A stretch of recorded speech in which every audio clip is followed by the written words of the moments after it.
Listen, if I'm Carlos, I know that ultimately the money I spent on the Sentinels plane, I got my return on investment in that because I Sentinels. So I'm happy. By the way, this was one of the sickest rounds that I've ever seen going into this map. This was... Oh. Yeah. If you walked away from Berlin and you think that Re is a bad region, that the Vision Strikers is a bad team because they lost to Gambit and they were so hyped up, fuck off. You're a moron.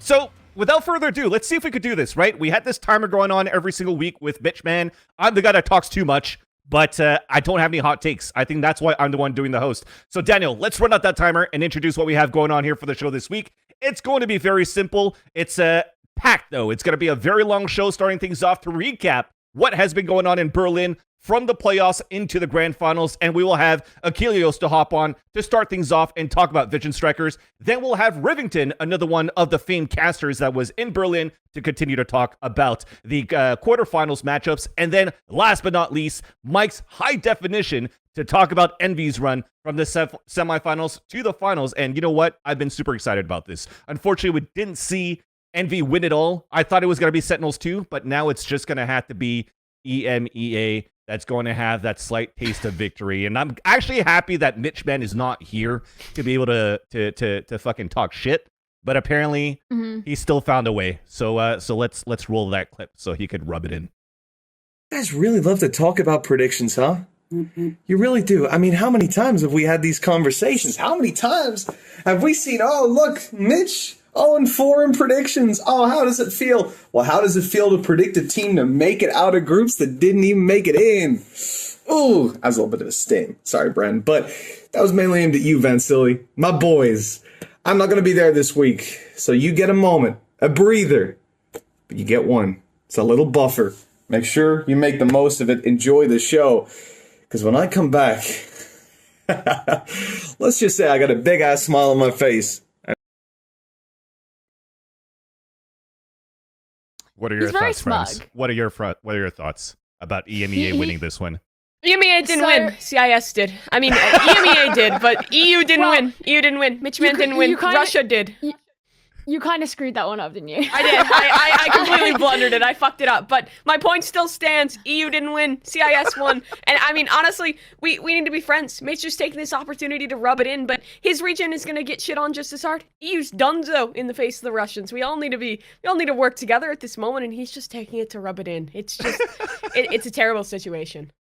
See, I would love to sit here and be like, oh, EU, they're incredible, you're chatting shit, but I was the NA shill on all of the desks that I was on in Berlin, and that's not going to suddenly change. You know what, I'm a fan of Acend, and I really enjoyed G2 as well, but I am a little Envy fangirl, so I was actually rooting for NA in this competition, so I'm on the same side as both of you. I'm not going to giving any EU hot takes here.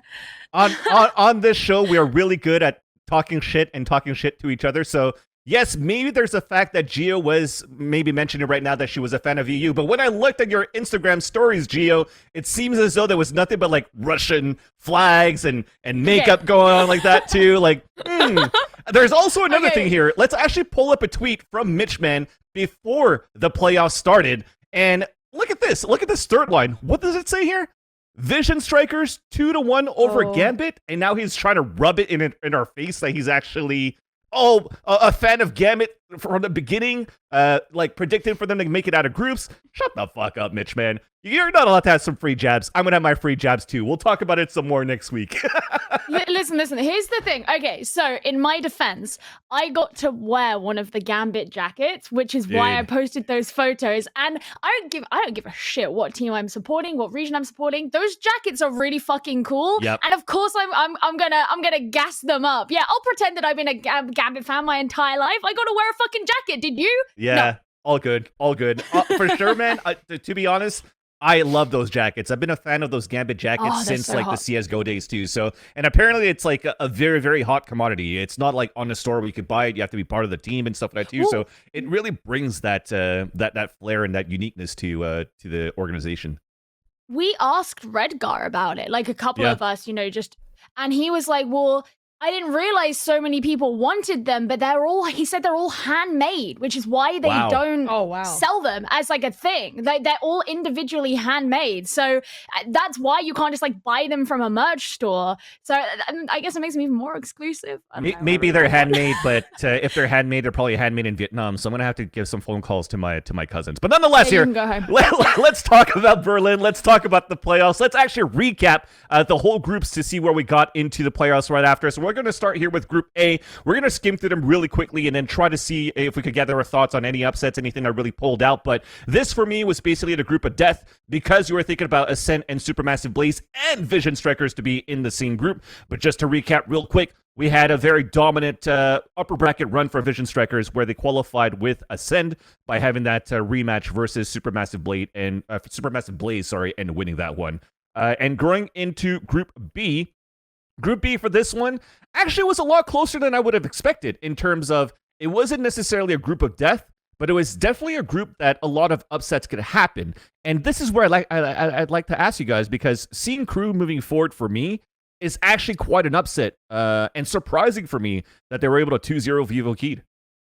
So I don't know if you've seen on Twitter the Ravage Crew fans, the Crew fans, the people who are like Crew is winning Masters. That was actually my alt account the whole time. I'm just a bit of a Crew appreciator. I thought Crew was gonna win the whole event. Didn't see a world where Sentinels. I thought Sentinels was getting grouped to Crew. To be honest, they're not even in the same group, but I saw Crew taking that one. So I think no surprises whatsoever. Crew is the best team in the world. I actually I super underestimated Crew, and the problem same. is my biggest blunder was I had too much faith in Zeta Division, who they could have won a game, maybe that would have been nice. I actually really enjoyed watching them in the VCT Japan and watching their grand finals, and then in the group themselves they actually kind of weren't there. I do agree that Zeta Division was definitely an underwhelming performance for me. Yeah. But at least they got a map. I'm happy for that, at least for the Japanese scene. They were the first team to actually get a map out of a series, so that's a good one. But let's continue on here. Sorry, go ahead, Mimi. What else do you want to say? I was just gonna say really quickly with Crew. I mean, I underestimated them too, but they've grown a lot since the last Masters. They're continuing to improve. I think if we see them in another international win, they're gonna keep going. People will keep sleeping on them. Definitely agreed with that point as well. So going on here with Group C, Gambit, 100 Thieves, Havan Liberty, and Crazy Raccoon. Havan Liberty was that question mark where they're going to be that dark horse moving outside of Group C that could potentially upset 100 Thieves. I think for a lot of the fans overall, thinking about the Scrim Bucks, it was going to be Gambit moving forward, but thankfully it was 100 Thieves that actually got the higher seed with an amazing comeback matchup against Gambit.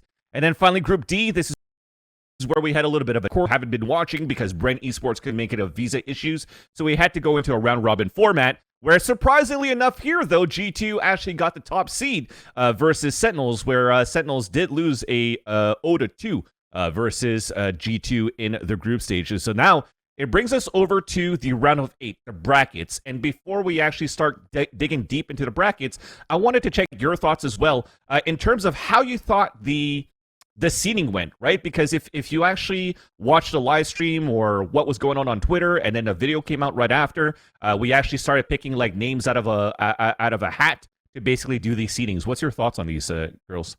I don't love the idea of random seeding. I think it would have been better, to be honest, if we knew from the start, high seed if this group plays, low seed if this group, high seed if this group plays, low seed if this group. It completely alleviates that randomness. I think it would have been better to know it from the start, because it ended up with a weird seeding where all of NA was on one side, all of VU was on one side. I don't know. I feel like it just got funky and didn't necessarily have to.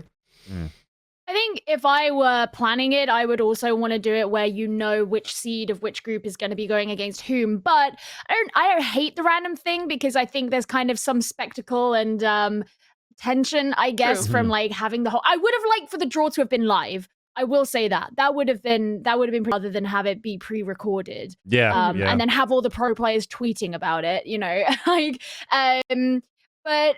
Yeah, because it meant that very early on, we knew that it was going to be an NA EMEA final, which was kind of cool if you care about that rivalry. But it was really down to just how the sides became weighted, like Mimi just said. I do agree with you, and I think maybe one of the reasons why it wasn't actually being picked live was it was a fucking long day for you guys, Gio. Actually, if you think about it, right? It's like a 12-hour broadcast because you had to add the extra quarterfinal matches. So I do agree. Some people had to take some rest.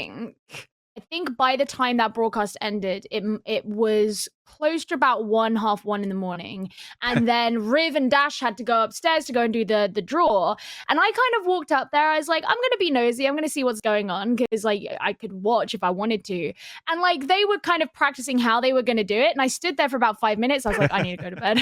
I either need a drink or I need my bed, but I need to not be standing here. So I found out the seating with everybody else because I didn't want to stand around. That day was way too long. Yeah, Oh it did add a lot of drama though into like what was going on in the Twitter sphere to figure out what the hell the seedings were, and the buzz was pretty cool for that. But definitely at 2 a.m. for everybody else, it was really tough. But in the end, we look at the brackets, we saw it. The first matchup is going to be going with Vision Strikers and Gambit. That started things off here for the playoffs. And to do that and to talk about this matchup, let's actually introduce Seth Achilles back onto the show as he's going to take a little break up from WoW and talk about Vision Strikers with us. So Seth, welcome back, brother. How's it going?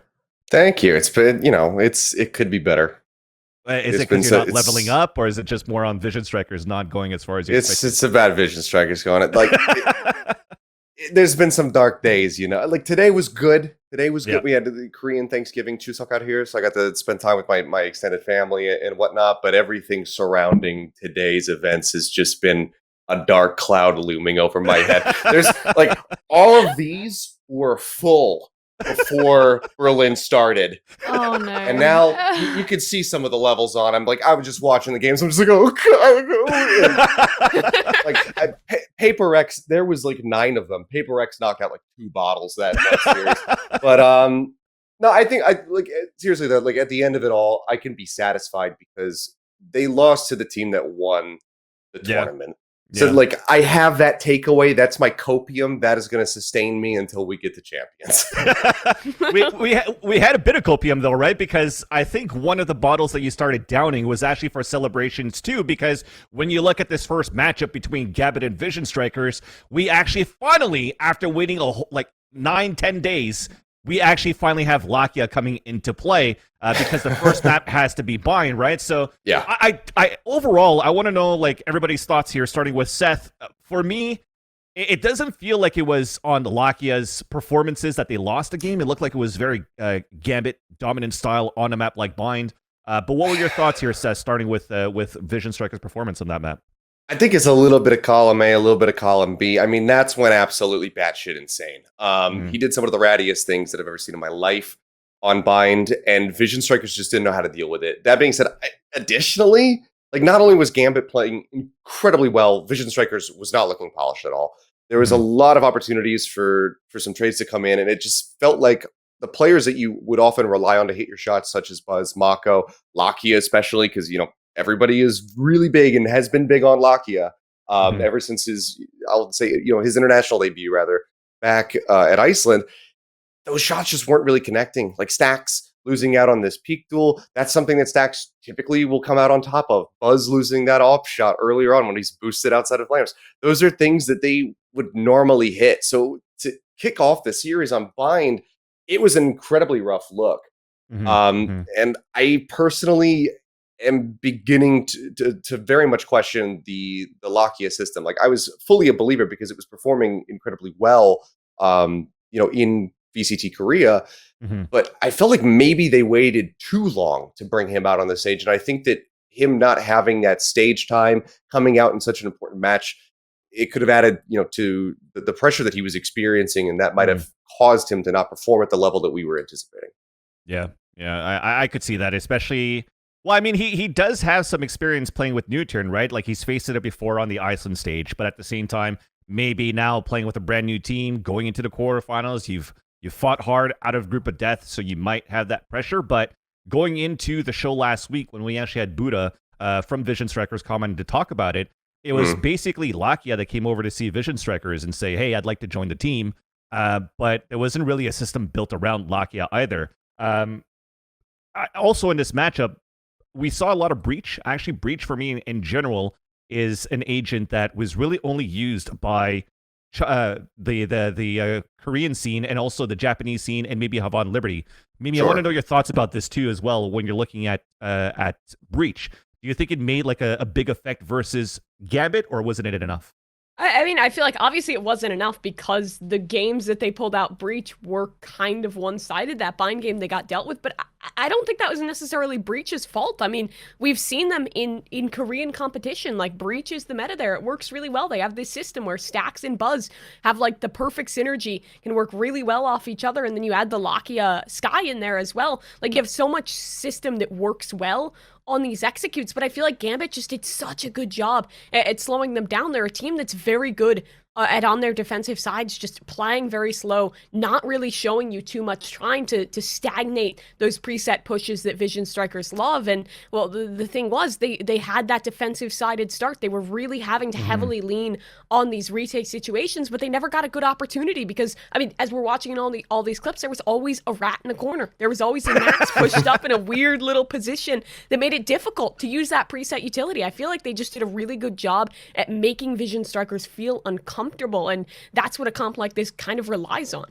Yeah. I mean, like this was the 460 ACS game for Nats on this map. So it's not even just like, oh, he was a bit ratty. It's like, no, this is like unprecedented. Yeah.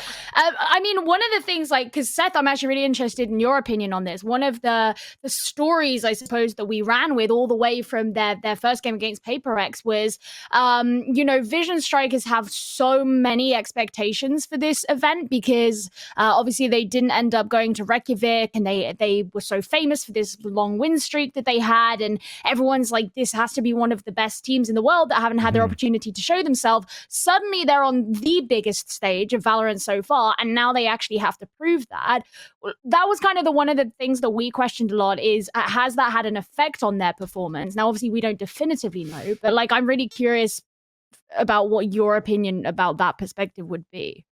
I think that it would be foolish to say that it wouldn't have any kind of effect. I mean, that is going to just, depending, no matter how seasoned you are, when you get thrust into a new situation like that, I think that it's always going to affect you. And, all of these players are no strangers to like a LAN environment, but one of this scale is completely new to just about everybody that's on this roster. Granted, some of them have competed in other esports in the past, and they do have, their coaching staff now, especially with Glow backing them up there as a CS veteran, to kind of temper their expectations and keep them in check and say, like, hey, these are the things that you're going to be feeling when you get out on that stage. You don't have to worry about an audience, blah, blah, blah, blah, blah, blah. Like, focus on this. Try not to think about that. Like, he can try to guide them, but I think no matter what, it's going to get to you at some point. I think we very well may have been seeing a bit of that there in that first map, especially on Bind. It was just really, really rough. To go back to the Breach point briefly, like, I think that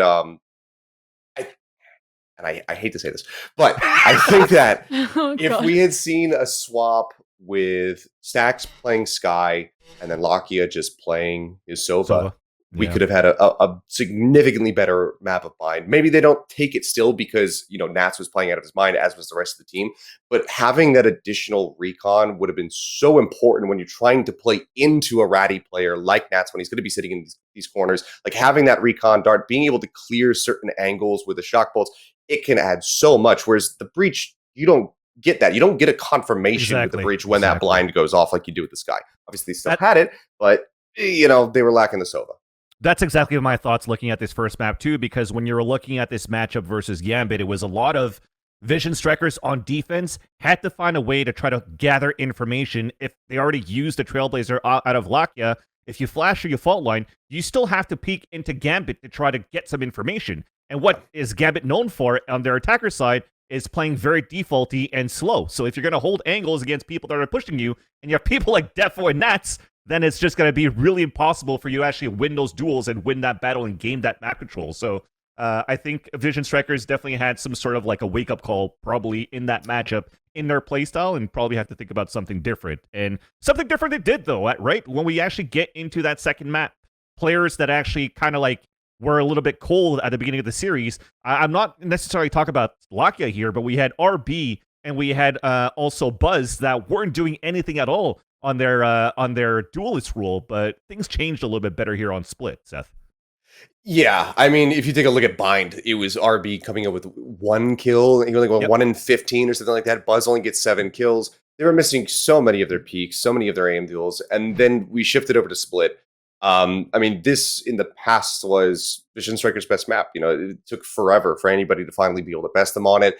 So they're definitely very much at home with Split. And I think that it really does go to show the mental fortitude that these players have, that they were able to bounce back after just getting absolutely creamed on Bind, come into Split and still manage to have just the mental fortitude to perform and to not back down. They had an incredible map, 13-7. That is fairly dominant, you know, especially given just how that first series had gone, that first map of the series had gone. Yeah, and then it also. Oh, sorry. I was just going to say it also was an example of Stacks actually playing the Sky, because, you know, even in the grand finals against F4Q, he chose to pick the breach. So it's not the first time that he's done it, but I remember that was a big comment that was made, was actually his Sky performance on this map was pretty good. Yeah, actually pretty sick, right? 21-11. He went 158 ADR. 50% headshot rate. Yeah, exactly. And when you look at these assists, there's not like a bunch of them, right? He's only done 3. So very using Sky the way she was meant to be played in that current meta. Of course, now we have some new patch notes that came out today that might change the way Sky is being played, looking at LCQ or into the champion stage. But at least for now, it works well. Stacks plays it super well on a map like Split. Vision Strikers takes this over. And for me, it was actually like, you know, Gambit continues to do a great job with like these mix of agent pools that they're able to have, Mimi.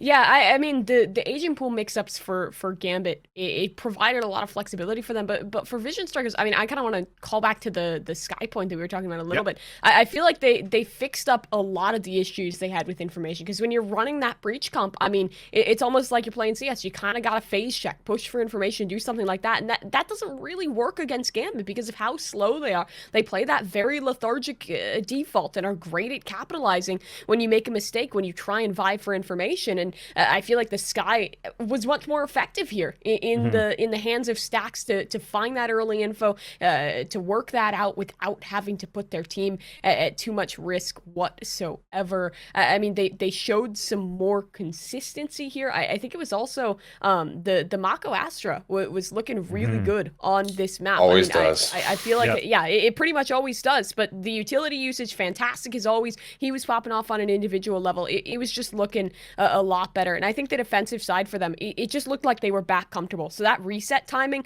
was great for them after a terrible first map.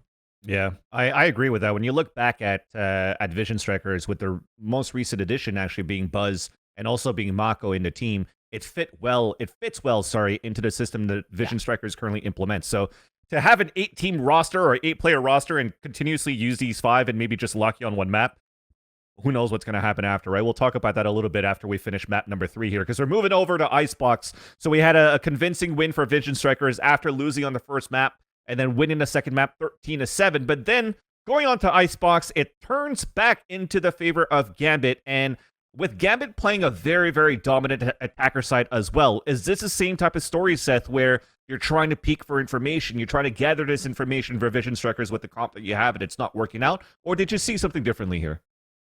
This, to me, and granted, I haven't gone back and watched it again because I haven't been able to bring myself to do that yet.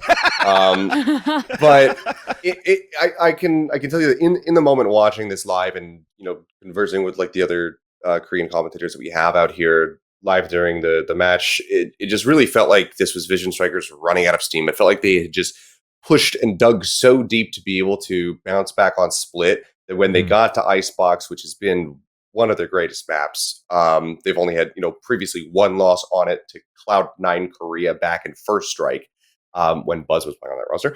And so like it seemed like, oh yeah, Icebox, this is going to be in the bag. They should be able to take this. And it just felt like they ran out of gas. Things started really slowing down for them, and it wasn't anywhere near as catastrophic. Like they still were playing the map appropriately. I think they were putting themselves in the right positions, but they weren't winning out on the duels. Buzz had an absolutely wonderful game, but RB just kind of went from being incredibly good on Split to then falling off a cliff a little bit, like shifting back over onto the Sova. He ends up going 7-19. Stacks playing the stage doesn't find as much impact because he can't play, you know, solo as much as he likes to do. Like he can't get those big clutch moments that he was coming up with on Split because he can't just go for that solo flash, go for the peak. when you're playing Sage, your options are much more limited. So he wasn't really in a position to try to pull off those plays. And it just felt like it just kind of came to a grinding halt in the end. I feel, though, when you're looking at this lineup that Gambit is using, though, it's very Sentinel styles too, right? They're using the double duelist, going with the Sage and the Viper, keeping a Sova, and they seem to play that play style to be quite aggressive to get these rounds on the attacker side, which turned out quite well. But what are your thoughts here, Mimi? I think you have a question going on. Yeah, I mean, I wanted to kind of pull back to Vision Strikers more generally, and I wanted to ask you, Seth, what do you feel about like the efficacy of this 6-man roster where they're switching people between maps? How do you feel about it? Because I mean, at least for me, it almost feels like you're putting some of the potential Lakia has as such a big player to waste, and I don't know if they're utilizing it to its best ability right now. Like I said, like I've started to kind of second guess it. Like when we were seeing the beginnings of the development of Lakia coming in as this, full-time 6th member. I don't really count their trainee because we haven't seen anything from him, and Zest has still been on a medical leave, I believe.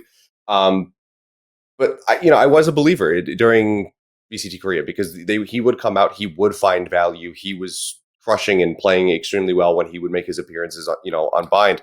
So it seemed like, okay, they have these set plays that they want to do. They have this lineup, and it's working really, really well. Wow, a team is actually going to be able to pull off having a substitute and rotating them in semi-regularly. Given that performance, it's still hard to say because, how much of it comes down to nerves, how much of it comes down to his lack of just stage presence in general. Like when you take somebody off the stage for so long, when you put them back in, you can't necessarily expect them to have results just like that. So there's still a lot more questions surrounding this situation than I think there are answers, but I definitely am starting to kind of step back away from it and say, maybe this isn't the best approach, or maybe it's just not a system that's fleshed out enough to, be a part of this international play. Sorry, I'm smacking my mic. This international play when there's so much on the line, when you're in a single elimination round of 8, maybe it's best to just stick with the same 5. So now we see the results. Unfortunately, yes, stick to the same 5 or try to see what's going on with the 6. That's what I want to try to figure out. What's really next for Korea? You've sat there, you've digested everything, you looked at the possibilities of an 8-player roster. Now, if you're putting yourself in the shoes of Kan Yang, the president here of Vision Strikers, or Buddha that's running here towards the back end, and I'm going to go down the line here, starting with you, Seth, and then we're going to go right to left to Gio and Mimi after, is what do you think is next for Korea? Is Vision Strikers, after Berlin continues to be that powerhouse in Korea, do you think other teams like Newturn and FRQ will be able to catch up now with this roster? Or what do you think should be the next step? Catching up to this roster of Vision Strikers, I think, is going to still be incredibly difficult. I think if anybody could do it, it would have to be Newturn because of their newest pickup of Fyunny, who is just an absolutely insane jet player. The guy's mechanics and his movement are the likes of which that I haven't really seen from anybody else in the game. Yeah. I think Where does he come from? Does he come from like Overwatch or something, or did he play? He was just kind of like an open qualifier team player. Yeah, because there's playing the Valorant games. Yeah.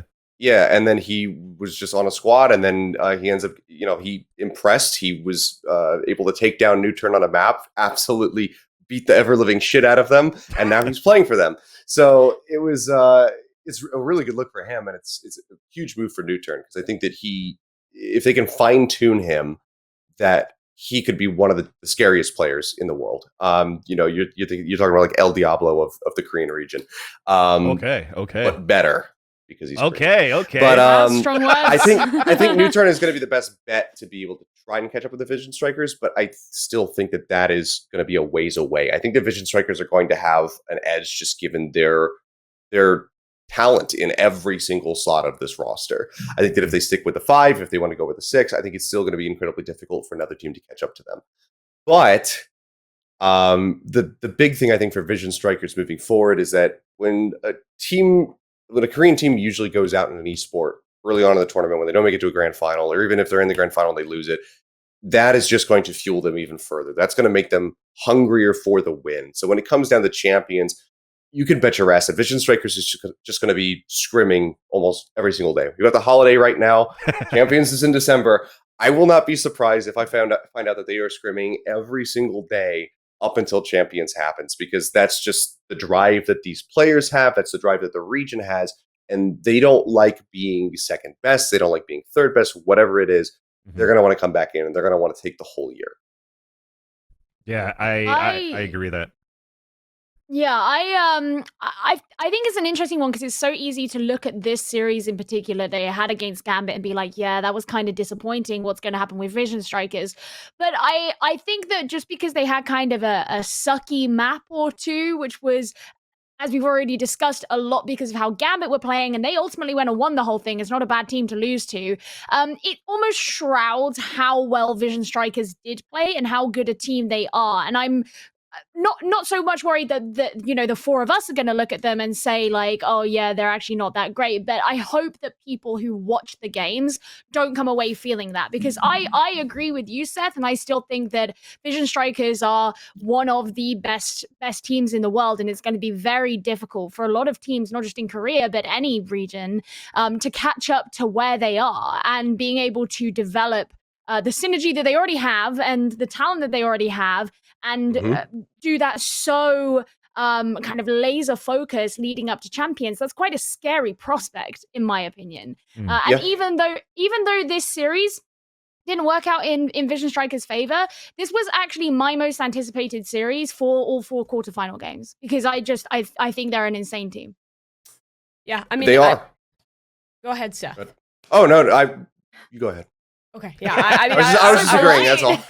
I was just going to wrap up and say that for Vision Strikers, I think, yeah, they'll keep improving, they'll keep moving at it. If they can get this 6-man roster thing working out, because I feel like each one of these players has a very huge potential. Like, even for Lakia, even if he's just fitting into one map right now, I could see him finding more potential in this team, and I really hope he does, because he's an amazing player, and I think you're right. They're going to keep working at it. They're going to be a force to be reckoned with in Champions. I'm still not on the Korean copium enough to think they'll be able to win it or place top 2, but I think they'll do well. I think they'll be in playoffs and could pull off some crazy stuff. Yeah, I'm actually on the boat that I think they could do well at Champions as well for Vision Strikers, because this is the first time that they actually hit the international stage. They saw actually different types of playstyle, and now they actually find out that this type of like set piece of Breach Jet combination or Astra combination with the Breach that they're currently doing in like Japan and Korea in that region, maybe it doesn't fare well against like these defaulty teams. And also against lurker players like all-star players like Nats. So I think this is a great learning curve for them to be like, oh shit, we can actually bring a new playstyle to Korea. And not only that, evolve versus that type of playstyle coming into Champions. So I'm going to keep my eye open definitely here for Vision Strikers going into Champions, because they definitely impressed. I mean, like Seth said, you said that they got a map here off the Champions, on Split on top of that too. Not an easy feat to do. Yeah, exactly. so keep an eye open here for Vision Strikers. So Seth, thank you so much for coming on the show, man. What's coming up for you? Like, are you doing LCQ? Are you doing Overwatch? What's going on? Oh, I mean, I really can't say. No,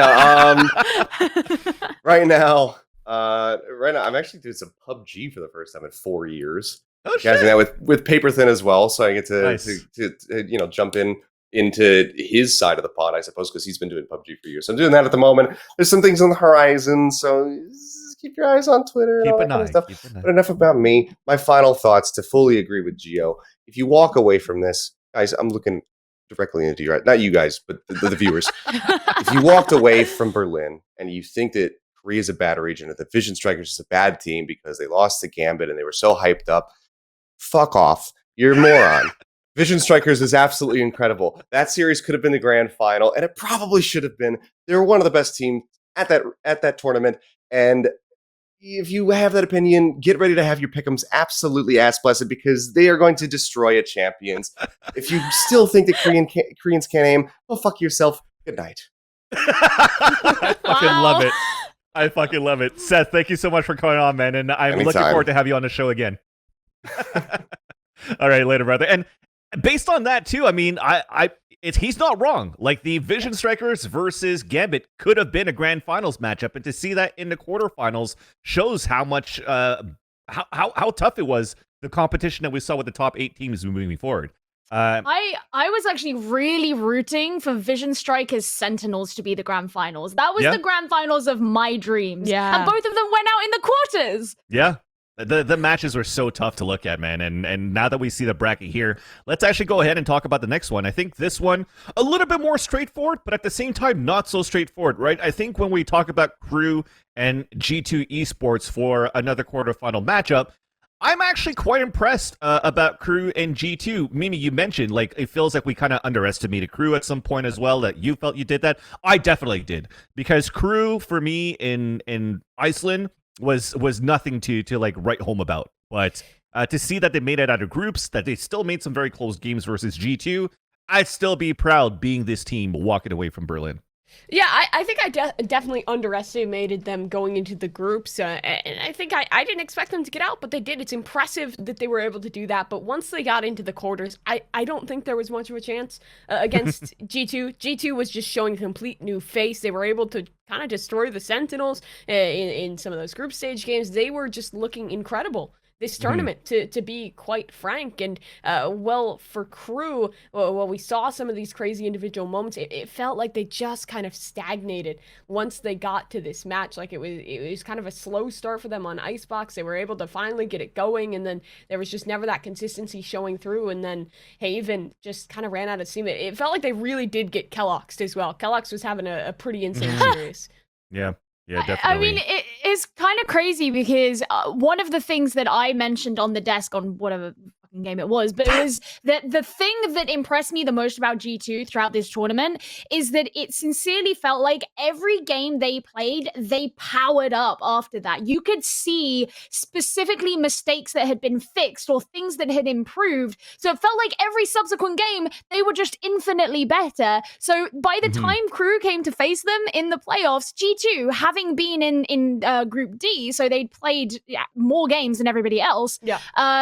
You know, they were like, you know, on steroids pretty much. And that's pretty hard to go up against if you're you know, especially if you're one of these like smaller region teams, maybe a bit more of an underdog in comparison. So I feel a bit sorry for them that they got seeded into that matchup. Yeah. Because G2 really impressed me as time went on. I mean, I think for G2, a lot of the players on G2 actually have a good amount of experience on LAN Mixwell, especially on this roster. Like, I think playing those extra games in the group stage, they just got it rolling. They felt, it seemed like they just felt really comfortable back on LAN. Like, it's one of the rosters that, almost similar to 100 Thieves, has a lot of players that are pretty experienced, that it almost feels like it could have been built for it. And yeah, just unlucky really for Crew. Well, even then, when you're looking at the bracket, right? Crew, they matched up against G2. If not, it could have potentially been against two, like, because they're number 2 seed, right? So it could have been versus Vision Strikers, versus Envy, or versus 100 Thieves. It's still no easy, exactly, right? It's like, it was going to be a tough run for them no matter what. So to see that they were still able to put an easier matchup versus, or a closer matchup versus G2, who, like you said here, Gio, has been quite impressive in this tournament, that's actually a nice positive things to walk away from. Yeah. Oh, absolutely. I mean, look, they made it into the quarterfinals. There are plenty of teams that didn't. So, but I mean, I find it so funny because I remember when the quarterfinals, the seedings were drawn, a lot of people on social media were really pissed off because they're like, oh, my team's playing against this team. That's so difficult. It's like, do you realize that all 8 of those teams are going to be quite hard competition? Like, you realize that like, that's what it's going to be, right? And I do think that the consensus was that Crew probably were the weakest link of the 8. So I do remember people saying like, oh, you know, G2, they got the good draw there. But in reality, I think when you consider the story of Crew, you know, coming from Reykjavik, maybe coming into this competition, being from one of those smaller regions, trying to, again, you know, they've got the 2 other smaller regions in the same group as them, and everyone thinks that Envy's going to destroy everybody in Group B, and they still manage to push themselves into the playoffs, maybe in spite of the expectations of a number of different people. I mean, yeah, it would have been nice for them if they'd have made it into the semis or the grand final. But really, who actually cares if they didn't make it past G2? They still fucking got to the playoffs, and that's cool. Yeah, and I mean, everyone slept so hard on Crew, myself included. If you're coming out of this, it's the same thing at Vision Strikers. If you come out of this and you're like, Crew is ass and smaller regions can't do anything, I think there was a storyline for a lot of people, especially on Twitter, mostly just kind of like dumb idiots, but like that, like, oh, these smaller regions Your are account? dog Is this your other alt? What'd you say? Oh, that's That's the sorry, fourth that's my burner bad. account. It's my. I just have all my Twitter accounts logged, and I have Crew Lover 69 420, and then I have like South America cannot win a single game ever. I have conversations with myself on Twitter about that stuff, but I could see that. That's still the cool part though when you think about it, because when we first got into watching the actual development of how Berlin was going, and we were doing our assumptions before the tournament, we're always saying like, oh, does Latin America really deserve only one spot? Does Brazil really deserve 2 spots? Does Korea deserve 2 spots? And Japan, et cetera, SCA. And when you look at the overall results of everything that happened throughout this tournament, that debate is still up there. We still don't know if it's only going to be 1 slot or 2 slots going into next year, and see what Riot's going to do about it, because even though they don't have the same amount of practice or the same amount of caliber teams versus what we think about EU or EMEA and NA being the best regions, they still looked really, really, really good. So I'm happy to see that from Crew. And let's move on. So I think we get into the spice now, starting things up here in the quarterfinals. It's time to talk about 100 Thieves and Acend. So 100 Thieves and Acend, it goes into a 3-map series. What I actually really like about this series as well is you walk in being like, my KO Copium, my KO Hopium was like, fuck yes, we're going to be able to see finally Steel play some KO against some top caliber teams, potentially and arguably from the fans, a top team in EMEA before going into the playoffs. And unfortunately, I don't see it, right? Steel went over from a KO over to a Killjoy. But what I did like was that we saw less Nitro on an Omen, and Nitro also switching to an Astra. So walk me through here to start things off, Gio, on this first map between 100 Thieves and Acend with this composition change. Yeah, I mean, I was really happy about that. Throughout the whole event, I was definitely on the train of please stop playing Omen, play Astra instead. And I think because, well, a lot of the teams there, and especially when we look over to the Asian teams, this is particularly notable, but a lot of the teams there are playing very heavy initiator lineups. So you kind of don't need to rely on something like a Paranoia, right? And Astra has such global control of an entire map. You know, coming from the EMEA region, one thing we found in stage 3 was that after Astra's nerf, tons of teams dropped her. And so this tournament was actually my first exposure to like a bunch of teams actually bringing her back. And I liked it when more teams were doing that. So I was definitely a fan of that. I also have to say that going into this series, and this series actually ended up being my favorite one of the entire tournament, but going into this series, one of my big concerns was Acend because of not their previous game, but the one before that against Vision Strikers, where they had seemed to kind of shit the bed. I was like, are Acend going to have the due diligence in the way that they play to be able to take on 100 Thieves? Because that was what they really lacked against Vision Strikers in that series. It really felt like they were going around, I don't know, they would just walk into some area of a map without checking corners and not really using their utility properly. And I thought if any team is going to be able to overwhelm you if you're playing like that, it's going to be 100 Thieves. So I was definitely happy to see Acend putting up a bit more of a fight, but I was really happy to see 100 Thieves kind of dabbling with these other ideas, because while the 100 Thieves KO thing has been very interesting to watch throughout VCT North America, and even in some of their earlier games in Berlin, I think it kind of became clear that they couldn't really rely on that. You know, a lot of teams have really struggled to have really effective initiation with a KO. And having that extra Sentinel in there where we're still playing the Killjoy, I think was extremely useful. I mean, I want to kind of add on. I'm gonna maybe hurt your feelings a little bit, Fancilly. I didn't. I'll say it. I was an early believer in KO, but I have to betray it now. I didn't love it. I didn't love it when we were watching regional finals, because they almost trolled some games because their defensive sides just fucking sucked. No lie. Like the triple initiator, it didn't feel like they'd ever figured out how to play defensive side on Acend. I remember that series against Acend. They were only winning off of, again, like these crazy comebacks they could pull off, or just really strong starts on the attacking side. And I don't think that's ever a good brew for consistency, because 100 Thieves, it's a team that it feels like every game they just pull a comeback out of their ass, and I want to see them not have to rely on that.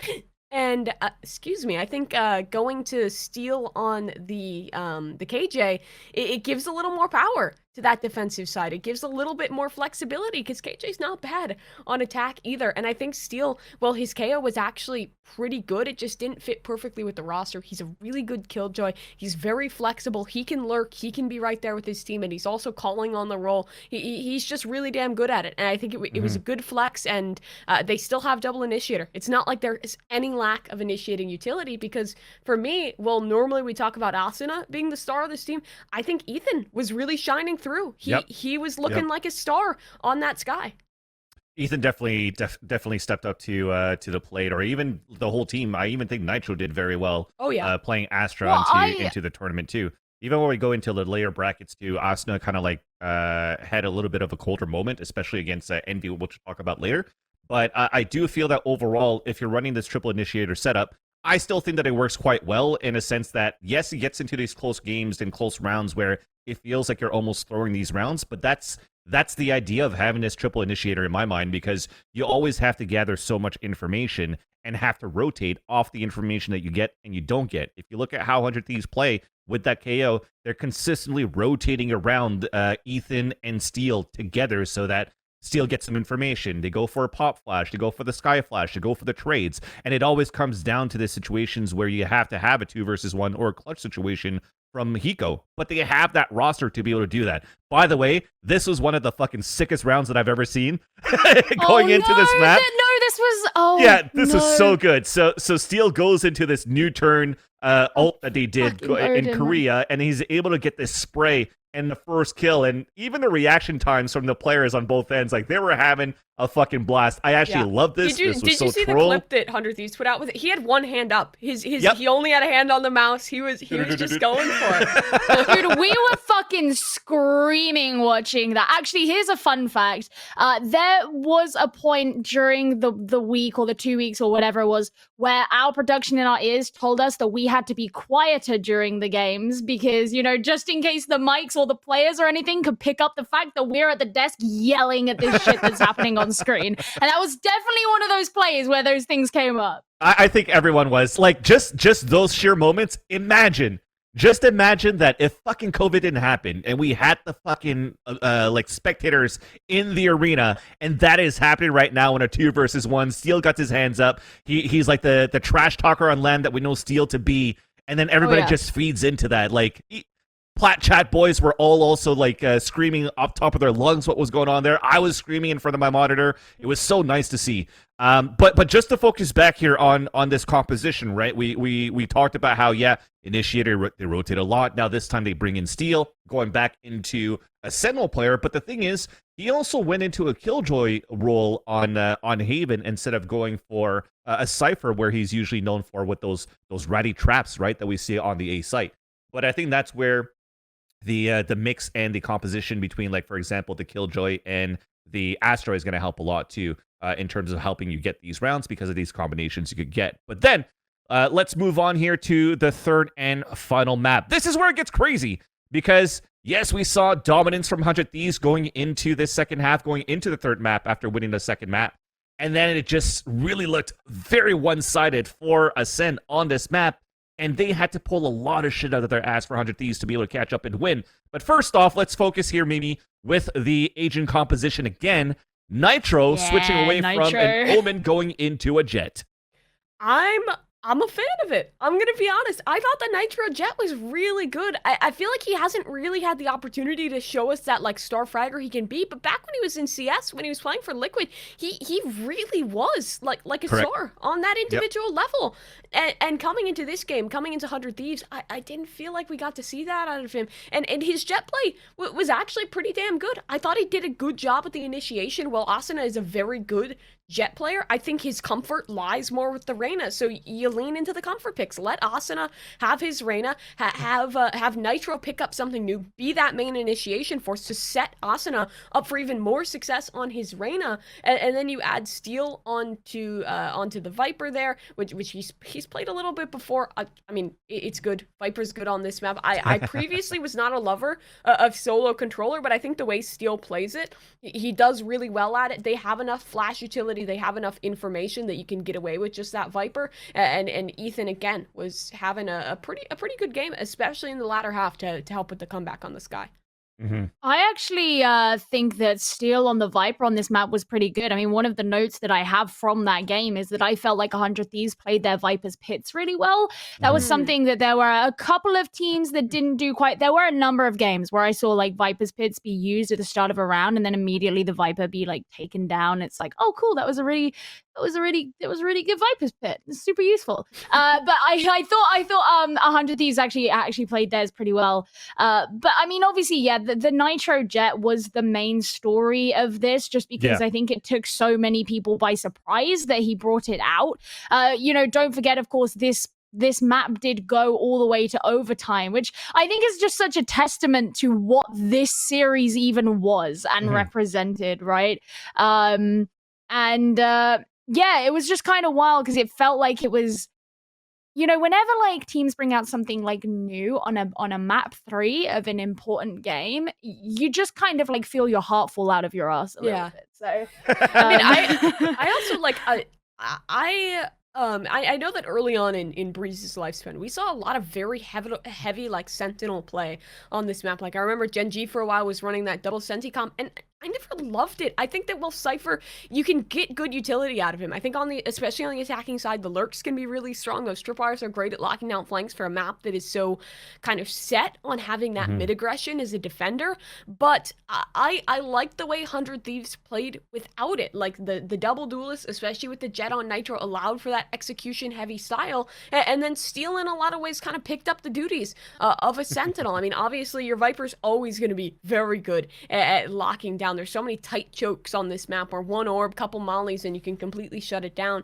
But I think they adapted really well without having to have that Cypher, because I think like when some teams play Cypher, he feels more like a band-aid on this map than a necessity, and I never really love that when you have an agent that exists just to kind of fix you not wanting to deal with your flanks or something like that. And I'm not saying that's what Cypher entirely is on this map, but I think that's how some teams roll with him, and I think 100 Thieves did a really good job without having to do that, and it gave it a lot of flexibility having that double initiator as well.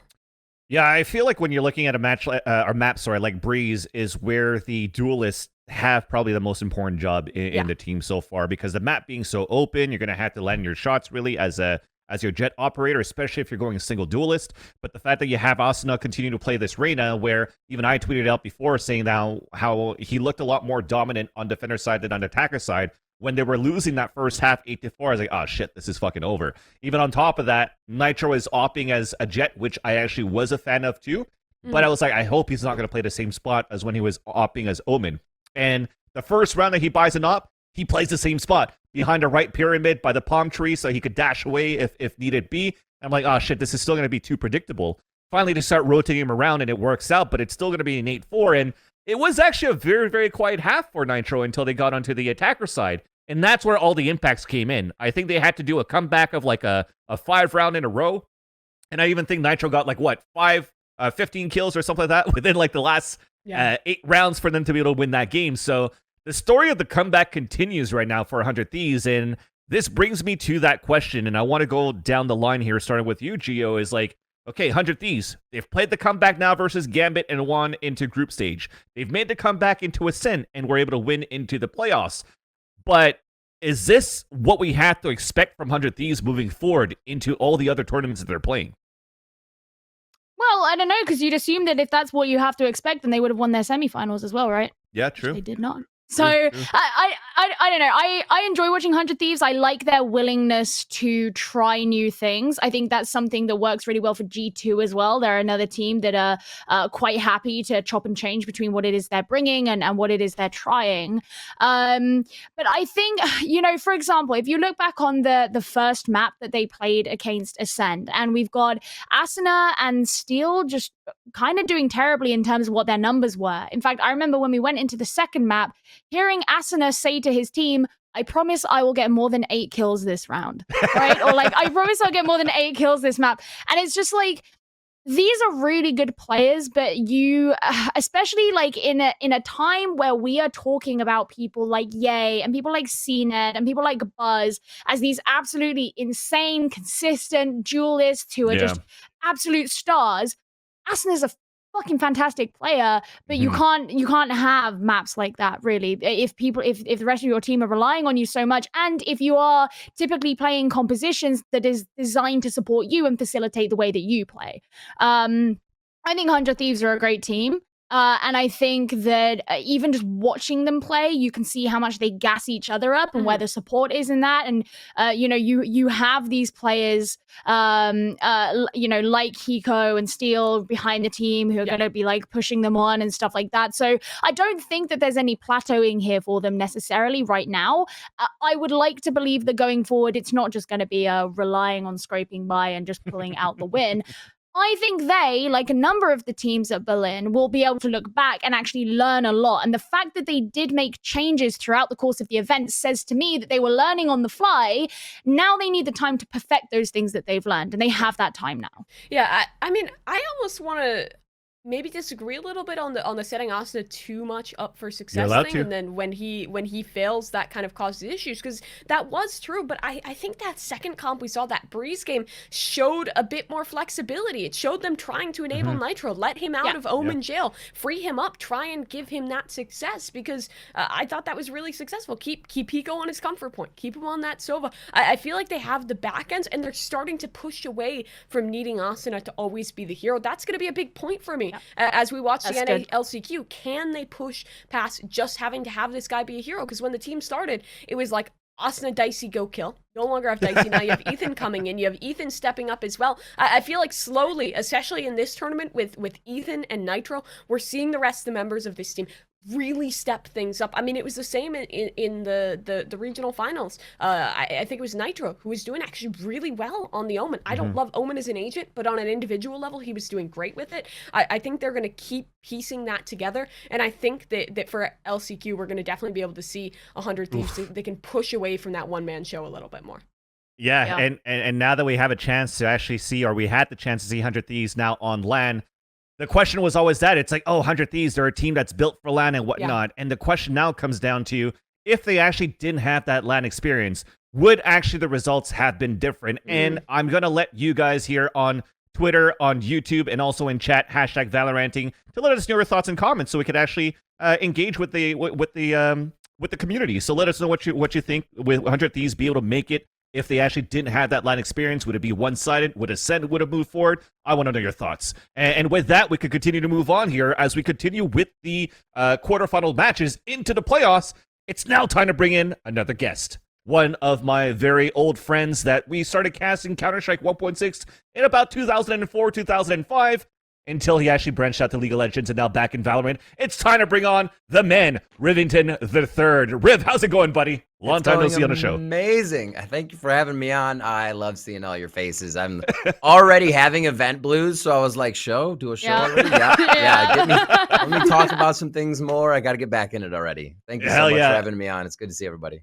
For sure. I mean, you talk about event blues, man. Tell us what it was all about. Like, what was it like from like a talent's perspective, the traveling, how Riot took care of you guys, how the competition's been, the green room. Give me all the lowdown.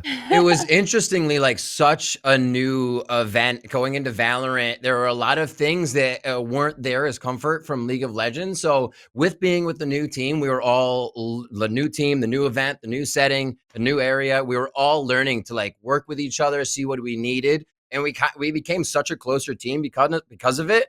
And over time, like things worked out where all those little things we had in League as teams came to, and the green room was all fitted out right from the beginning, which was amazing because we could just lounge there, talk about our games. Everybody could relax, and then we go and hit it just down the hallway, and you could hear the casters yelling down at the end, so we'd all make fun of them, and they come back. There was like so much banter in that room, so much more than any of the regional League of Legends events. I'm like, all right, this is also a new style. How hard do we go in? Because the Europeans are like blunt words, and you're like witty comeback. You're like, I didn't come anywhere close to that. So it was a learning experience for us to be like, damn, that's dry humor, but it was so much fun to just work with that team, young and old, the boomers and the new ones, and make it an amazing show. I am so impressed. I know there's talent everywhere, but how good the FPS talent is in this scene. Across 100%. The board, coming from other 100%. Games, still being in tactical FPS, it blows my mind. Yeah.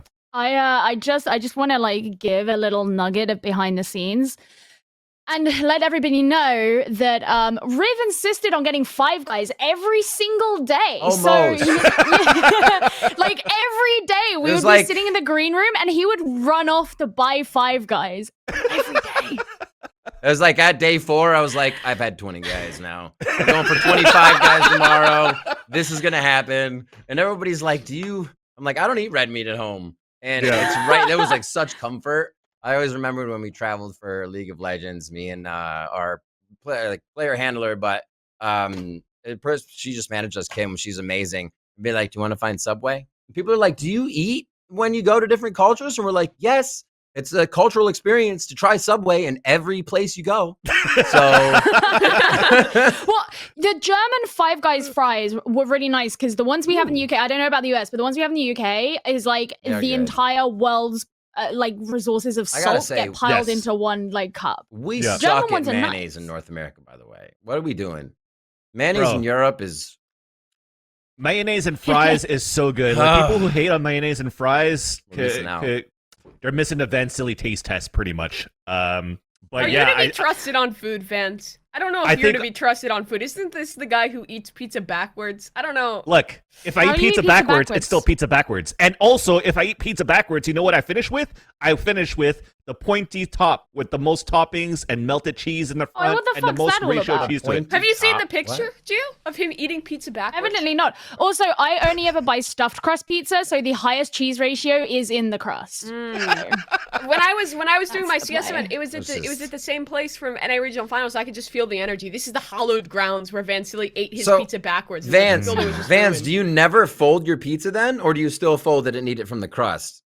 So I start with the back and I eat the crust first, then I fold it and start eating the back. No, actually, you know what? I start just chopping like... You need to make like a YouTube video. You don't even know how you eat it. That's how backwards it is. You have to consider. You're like, wait, listen, because when I was a kid, I always went with the folding style, right? But then until stuffed crust started coming in, I started eating stuffed crust first. This is Vance trying to eat pizza, right? He's like... I just changed. I thought it was all about the doner, anyways, in Berlin. But, the doner kebabs. That doner kebab place on the corner. The catering was good, but German food is like very, very heavy and like semi-flavored. So I'd either be like, I'm grabbing a shitload of salt to go on this grease and like oiled food, or I'm getting Five Guys or just donor later. And I think the one to embrace that the most was Bala. It's Bala. Oh my god. Yeah. Bala had 4 doner kebabs in one day. His eyes were opened. I remember the one time we went and you either got the like halloumi wrap kebab or like whatever, and he got a wrap and he's like, oh, I like the wrap. And then they know him by name at this place already, by the way. And we have been going there longer than he has. He goes in and he gets a box, but they give him like this like giant box that none of us have ever seen. And they're like, because Doug had one as well, and Doug was like, Doug got a tiny box. but Riv, they paid for the same box. Exactly. Oh, that's the thing. They loved Bala. He was a donator to the donor. Awesome. Big shout out to Joe, Tormented by Gnome, saying the fact that this show happens during lunch is just awful because this is it. This is Valoranting. Yes, we talk about Valorant stuff, but we also sidetrack to other... there it is. Oh my god. That's so now you see it, Riv. I go from right to left, and then I just start eating right to left, left to right, like kind of like a stink barbecue sauce style. But like, how do you keep your hands clean? Don't you see? I'm holding napkins. I have napkins right under my hands. Mm-hmm. But that's just really impractical. You know, if you ate it from the crust, you could actually hold it like this and never have to use a napkin. This is what I do. This is how I eat it after. Once the crust is done, I'm gonna come by and slap it out of your hand if I ever see that. Before the show, I ordered 2 pizzas, and I'm sat here knowing that I have 2 pizzas in my kitchen, and now we're talking about pizza. I want to go have my pizza. Feel free while we do the show to eat. It's we have fun only here. If you eat it backwards, though. If you eat the pizza exactly, only if you eat it backwards okay, no, on I'm camera. sorry. I am not a Neanderthal, so. All right. So that means we should move on with the show and start talking about Valorant again. I did want to mention about the show. Thanks so much, Daniel. Thanks so much. Our entire clothing from start to finish was such a roller coaster ride. But I think we all came out in the end enjoying what we wore.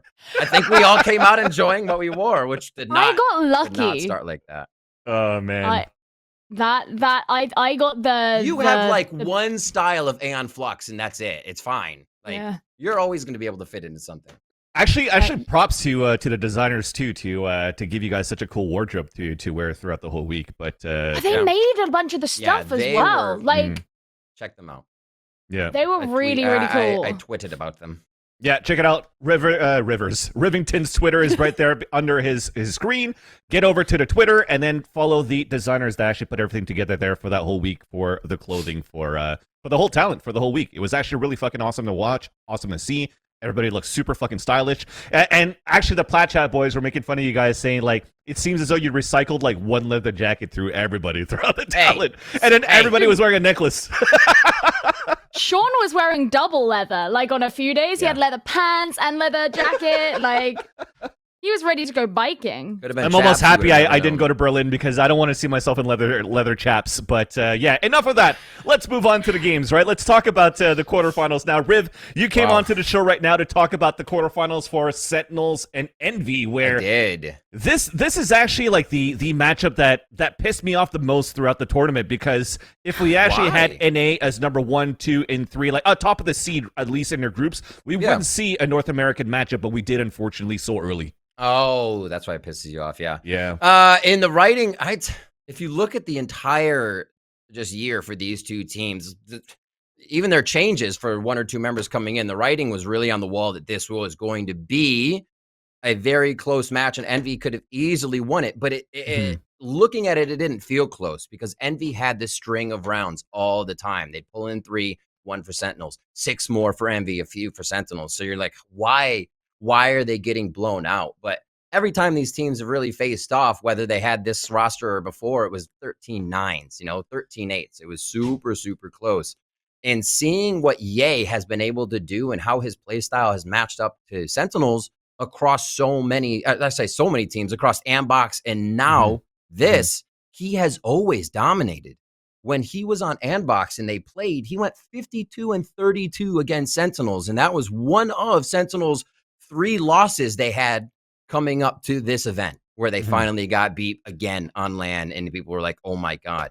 So I think that had a big factor to play into it, that Sentinels always matched up good. I'm sorry, Envy always matched up good against Sentinels. And beyond that, I kind of confirmed it today when Dapper released it. I do think there's a bit of competitive burnout right now for Sentinels, and it's not an excuse for them. It should be something you can somewhat play through for an event, but I've seen it in years of League of Legends at a 40-day event when you're going long, and this is just a short one, but always winning. Yeah, always winning. They've been in champions for quite a while now. And to that point, I think it's going to be much different next year to have everybody always on their feet, because you already have teams like Acend beating Sentinels at the end of this season, where Sentinels won't be able to get that many points next year.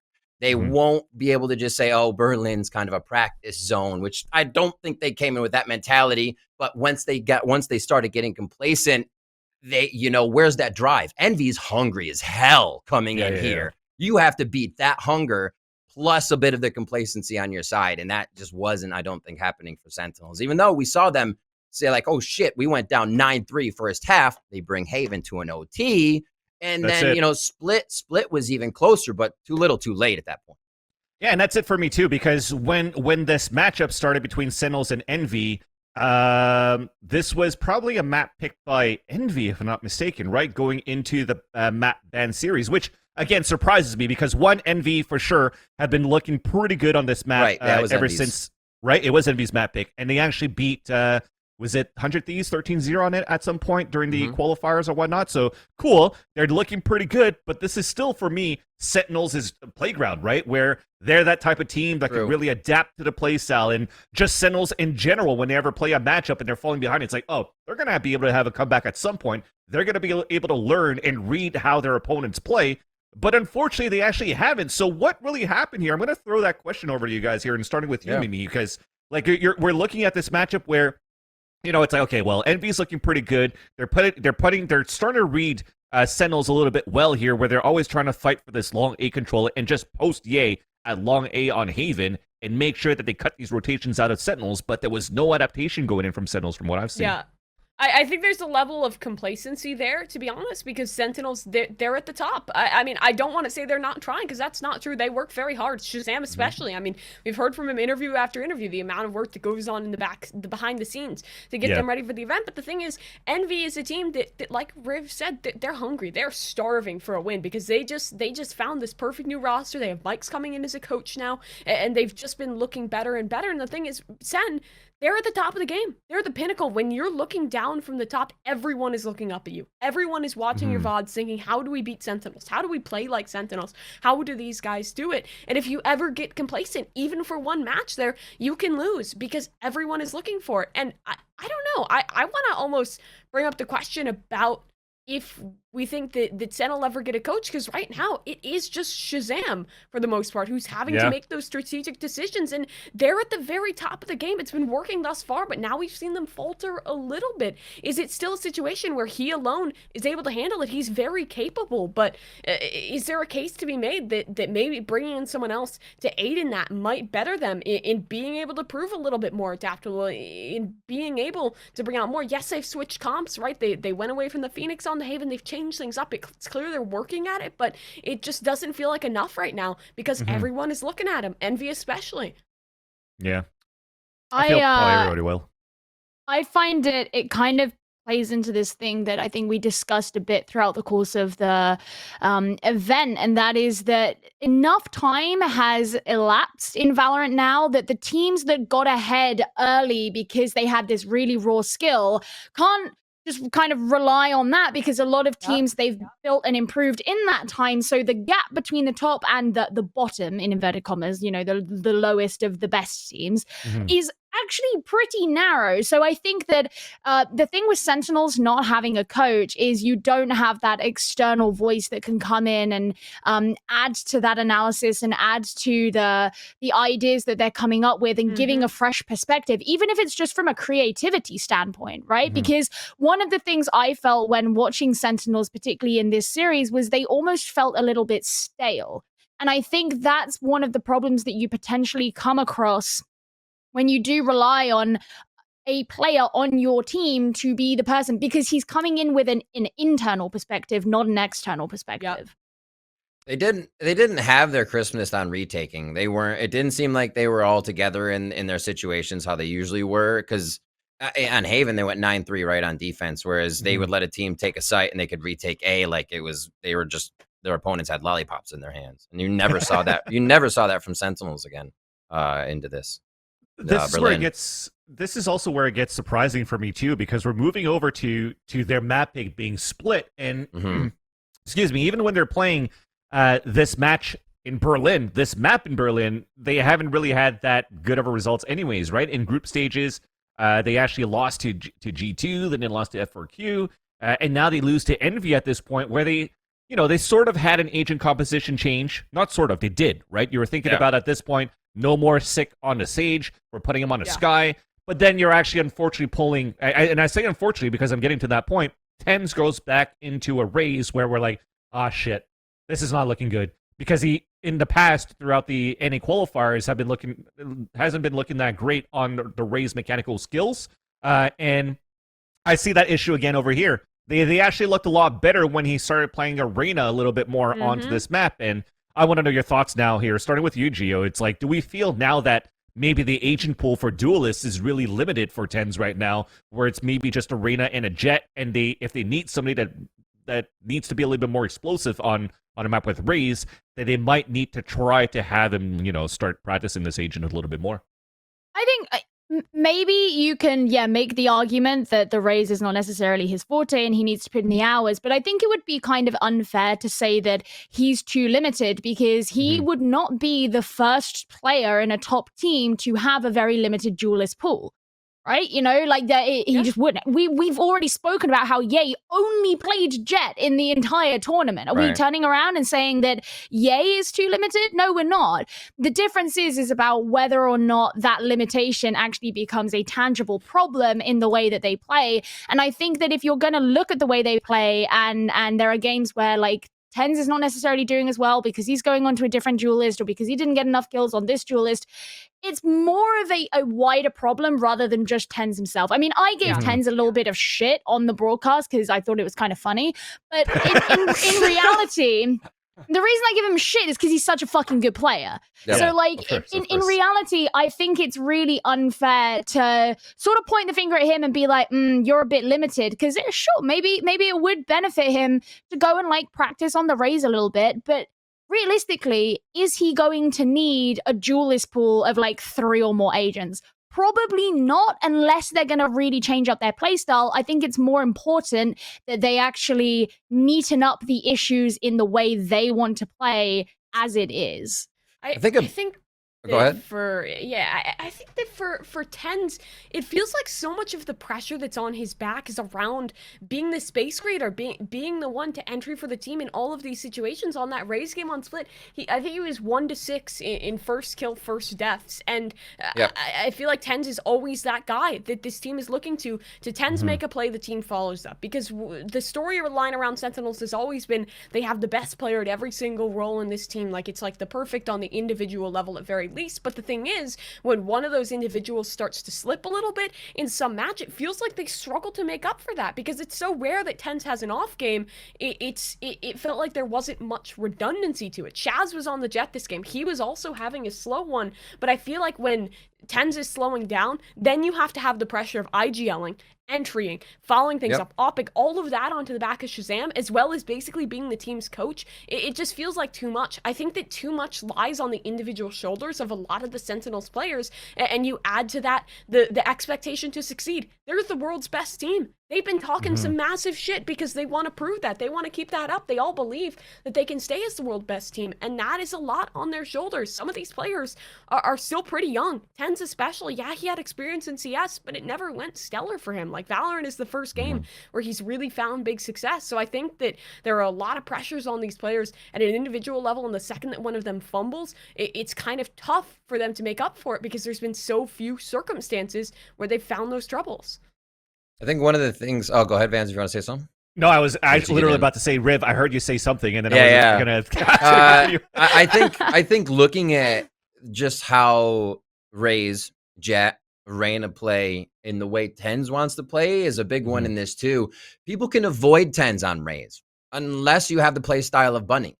Then you're dodging his nades. You know where TenZ is, and TenZ also feels like on the maybe not feels like, but you want to use your utility. You want you want to have value out of that. And Jet, you peek and you shoot. Then you're not thinking about anything else. You're not trying to set up lineups for your grenade, and you have a harder time avoiding TenZ because he's in your face with Jet. So I think that as well for his change of play style and going from one to the other completely slowed him down because he looked off on Raze, right? People can avoid what he wants to do, and TenZ does not like that. TenZ is in your face with an op, with the Blade Storm, being able to take you out. And I think they actually worked on just how to attack that. Envy did. Yeah. And they tried it too, right? They tried to activate TenZ onto that map. He unfortunately went like 1-6 in terms of first kills and first deaths. So they were trying to activate him. But I think where Sentinels kind of had a little bit more success actually playing with a Raze in their lineup was even thinking back to their older roster too, when they were actually having this Raze, but also sick on stage, right? To be able to have that combination of sage lows on top of the paint shells. I think maybe at that point... Can't avoid it.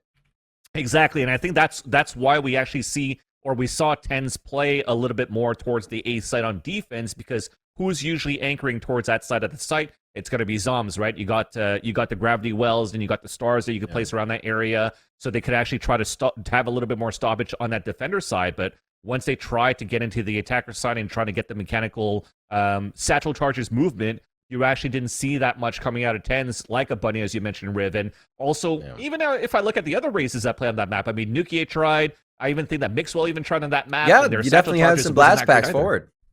Sorry? I like the fact that they were trying, though. We do see that. It just shows you how much min-max there is to each style, right? Like, Skye had a quick movement to duelist potential when she could run with the flash. It's just like these little things. It's how the player can play it, and the team can resort to helping that, right? We may still see different styles from the agents we've had in the game since the default, right? The default, exactly. default comps. I find it really interesting, your point about how the way that Tens likes to play and what he's good at, and what a difference that makes between playing a Jet and playing a Sure. Raze, because and this is not something that we need to dwell on now, because I think we'll probably get there eventually, but it is almost parallel for me. The in the grand finals on Icebox, when Nuki decided to play a Reyna instead of a Raze, and for me, I remember that happening and being like, why are you playing Reyna? Like, that works for a bunch of players, but you've proven that you're so good on Raze on this map because it suits the way you play, and it didn't work out. And I remember thinking it was a huge risk because, like, you know, it that was not the most fortuitous map for G2. But yeah, I think it's kind of parallel to that, right? So it's not just Tens who has experienced that, and it's sort of the other way around in the Nuki situation. Definitely. So then we get into this bracket basically where, unfortunately for Sentinels, it's like a dominating 2-0 for Envy. And after all, by the way, I really like what Berlin was basically doing at these Masters going into the playoffs, because during the group stages, there was a lot of these one-on-one interviews with, for example, the other co-streams. I saw some a lot with Plat Chat that Sideshow was doing with Dapper and whatnot. And then we get into the playoffs where we actually get into the conference style, right? And I think that was pretty cool. We saw a lot of good questions coming out of that one as well. So coming out of this series, a loss from Sentinels and still put them onto the conference table to be able to answer some questions. I think that's, we should see more of that. I think that's really fucking cool.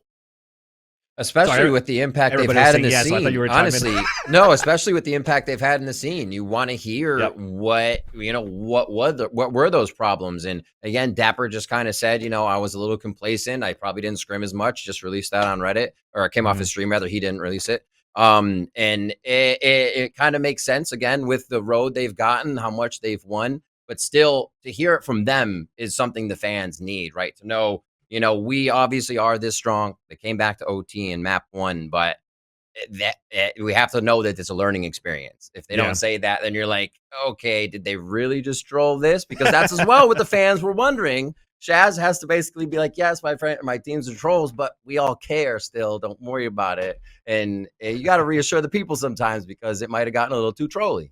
Exactly. So then Dapper, you know, he said some things on his streams that we didn't get to see, of course, when he came back from Berlin. But there is some clips that we actually do have from the press conference where we actually do have an answer coming out from also not only Dapper, but from Shazam. Let's actually roll it out and see what they have to say after the loss to Envy.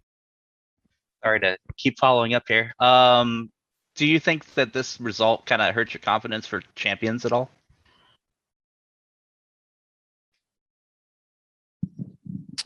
Personally, I would say no. At the end of the day, this event genuinely means nothing to us, in the fact that, like, we already qualified for champions. We knew we had champions on lock before. That doesn't mean we weren't trying to win it, but a quarterfinal finish here, it honestly just like is almost a wake-up call. Yeah, we have a lot of work to do. We're behind on meta, so now we learn from other teams and we go back into form and be the old Sentinels again.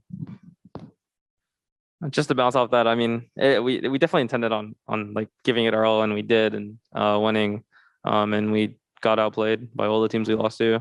But I think it'll be good at the end of the day as like a wake call for us to not be complacent, to stay ahead of the meta and be focused for champions.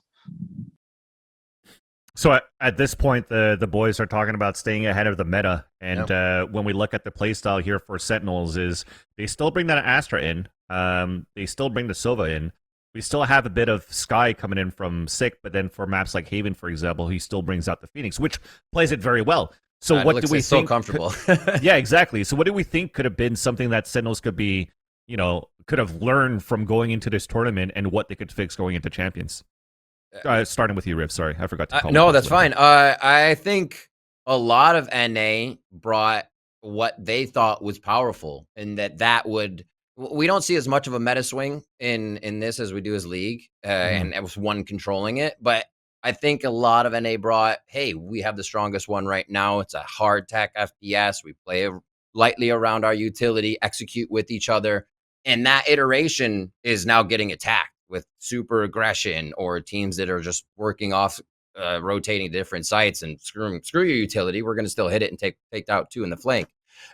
So I think that is definitely a big learning here for a lot of the teams, and what will be iterated on. And for Sentinels there, I think, again, this, as Shaz said, this teaches them what those problems might have been, because why change what you are the champions coming in as, right? Until somebody beats you, and now they can go back, they can iterate on it, and I think they're right. You'll find a stronger Sentinels at champions. Yeah. And I think this is actually a really good testament to maybe why Sentinels actually there you go. are beatable now and got beaten, right? Nuki here saying they've played the same way the past 4 or 5 tournaments. They haven't changed anything, so we don't see them as a problem anymore, Nuki states. That's the facts. We'll continue to destroy them. So first off, I fucking love that quote, because it shows how much players and teams want to win. But secondly, for him to say that Sentinels have been playing the same style the past 4 tournaments, I think there's pros and cons. And then I'm going to throw it to you for your thoughts as well, maybe. So first off, we look at, for example, I was able to do a top 20 with Boaster coming onto the show, with Yinsu and George Gadez and Fionn on Fire. And I agreed with Boaster saying, look, they may have the same type of composition all the time with this double duelist kind of thing, but they're the type of team that is so good in terms of micro adjustments within the round and how they communicate with each other, and all have individual game sense to understand where their players could be, that they could still get some good victories coming out of it. Yeah. But then you look at Sentinels playing versus G2 on Icebox, for example. Nuki's staying on A ramp and just fucking owning everybody on Tens and Shazam, trying to push forward to get information all the time. So there's still ways to be able to counter-strat them. Yeah, I think that what Sentinel's strength is, and this calls back to what I was talking about, like consideration of a coach for them, a lot of that comes from the out-of-game stuff. I think Sentinels, their strength as a team is their adaptability in the mid-round and in the mid-game. We see a lot of the times where maybe they start a little slower, and then they can pull these crazy retakes, or these crazy comebacks, because they get a great read on the game. It gives a lot of credit to Shazam as an IGL to be able to get that, and for the team to be able to adapt well to it.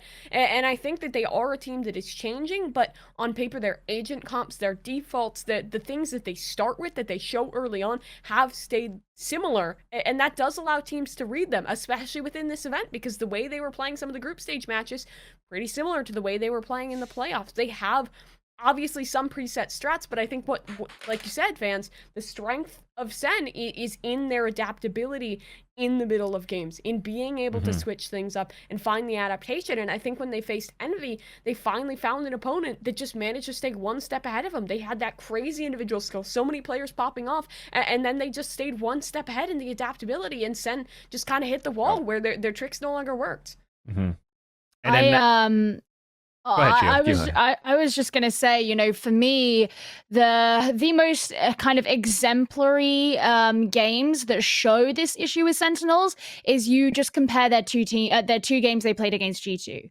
The first one was a 2-1 to Sentinels. It was a tough game. Next one, it's a 2-0 to G2, and Sentinels just were floundering. They didn't look that great, but they were playing the same as they had been in that first series, whereas G2 had kind of come in and really nailed down what it was that Sentinels were doing well. And you kind of touched on it at the beginning of this little segment, fans, is that one of the things that they did so well was shutting down Tens. They just wouldn't allow him to move forward. And that's not like a huge adaptation. That's not some crazy cerebral thing that you need like 3 million IQ to know that, oh, we should shut down Tens. But it's the fact that they went away, they studied it, they went, this is how we do that, and they brought in a new style of play. Whereas Sentinels just kind of showed up to the game and they played like Sentinels. Which, you know, eventually people know what playing like Sentinels is. Exactly. So now competition gets a little bit better. At the same time, there's some people that are humble about the experiences that they got from Berlin, such as Dapper saying, look, I'm flying home, I've learned a lot, we're here to win. We didn't get the results that we expected, but we didn't have that pressure, right? But at least it's a good wake-up call. They're going to be practicing and start dominating at Champions, and we'll see the old Sentinels again.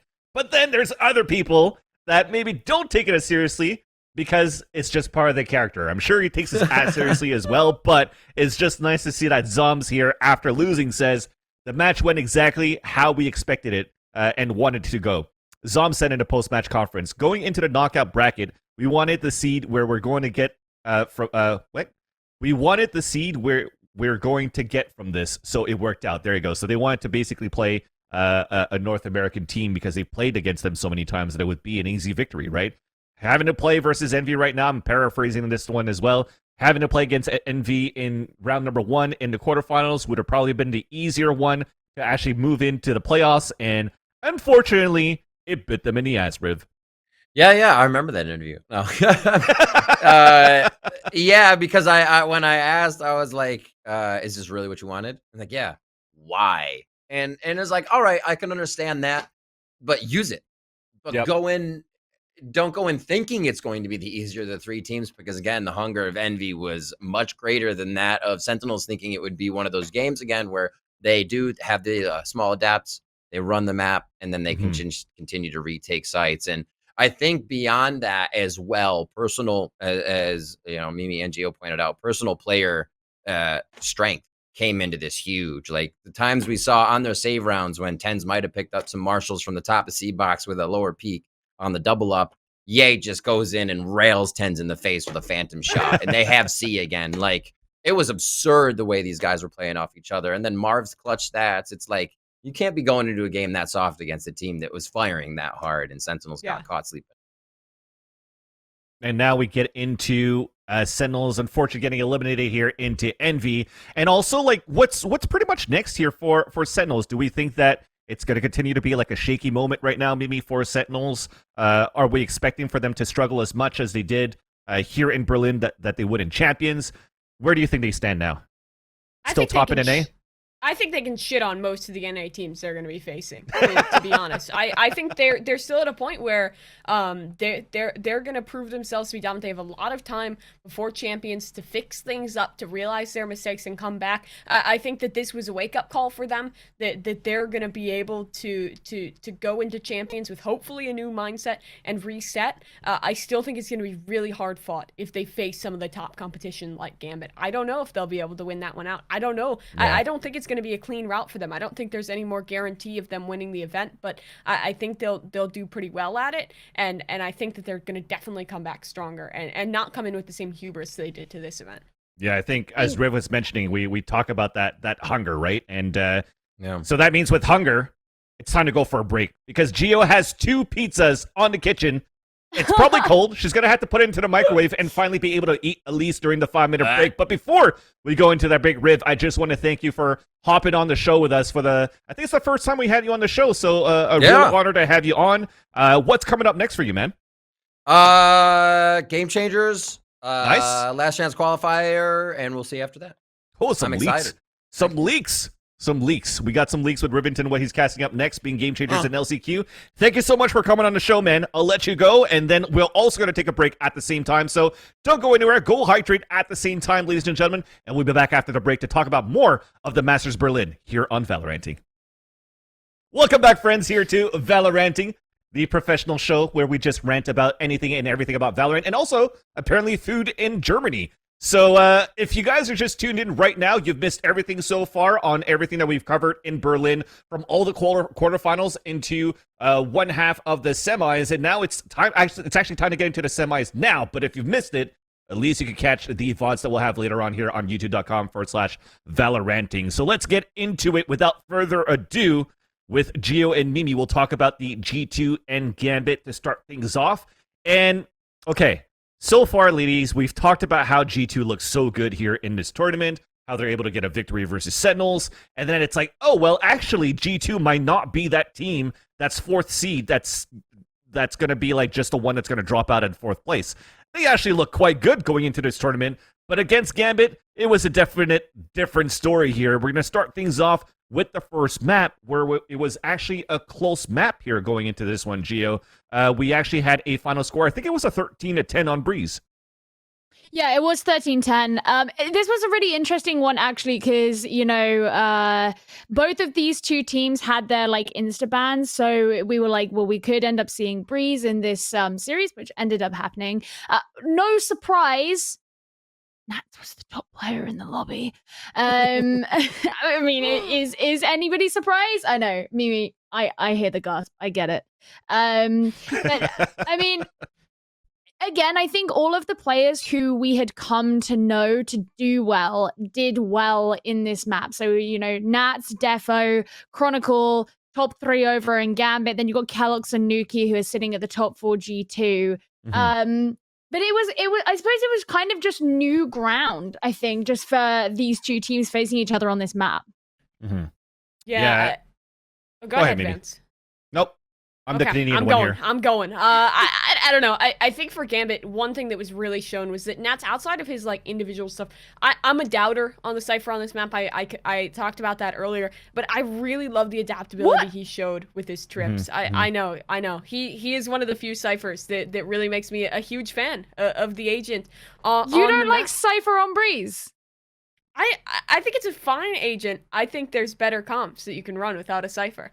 Yeah, I'm mixed. I'm mixed feeling on this for sure because I think when... some players are really good at it. I think Nats is a damn good Cypher and he proves it well. I mean, the information you can garner is good, but I think if you run like a Sova Sky and then you kind of work your double duelist Viper, I think that's the best comp for this map. Not gonna lie.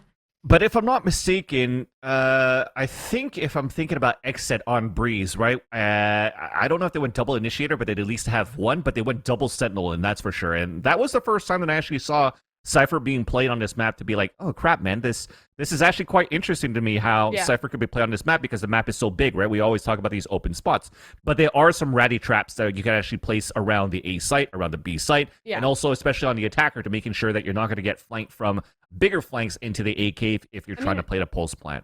I think one of the biggest things about Cypher on this map is his cameras are really fucking good on this map, especially on the attacker side. You can throw that ratty cam from mid, you can throw that one that watches all the way down halls. I mean, he's good. I just think there's other options. I don't think he's a must pick on this map. I think I've doubted him in the past, but he has definitely grown on me. I know Gio's gonna rip me. Yeah, she's ready. Look at her. She's ready. I actually totally get your point. So when you first said you didn't like Cypher, my instant like inference was that you meant you didn't like Cypher over Killjoy. So I thought you meant like as in your Sentinel of choice, and that's why I was like, I'm wait, just not a Sentinel what? lover. But I'm just not a. totally He's definitely better than Killjoy in every way on this map. In your kind of line of logic and your preference to seeing the double duelist, then I can totally see why you're also in the camp of I like Gambit playing Cypher because Nats, you know, is going to be getting those kills anyway, and you know that him playing on a Sentinel is going to get more value than like dumping him on a Reyna. You know what I mean? So I get it. He doesn't fit that. I don't care as much about having a double duelist on this map. I think that a good Sentinel is great. I actually love it when teams like lean into controllers on this map, but that's besides the point. But Nats did play it very well, particularly in this game. I really like the way that he positions himself, especially in some of the early rounds. So we're talking like rounds 1 or 2 of a half. He'll go and like kind of nestle himself into mid and hold that himself and there's a lot of facilitation of allowing the rest of the team to move up through these certain channels in the map that oftentimes is led by him. Yeah.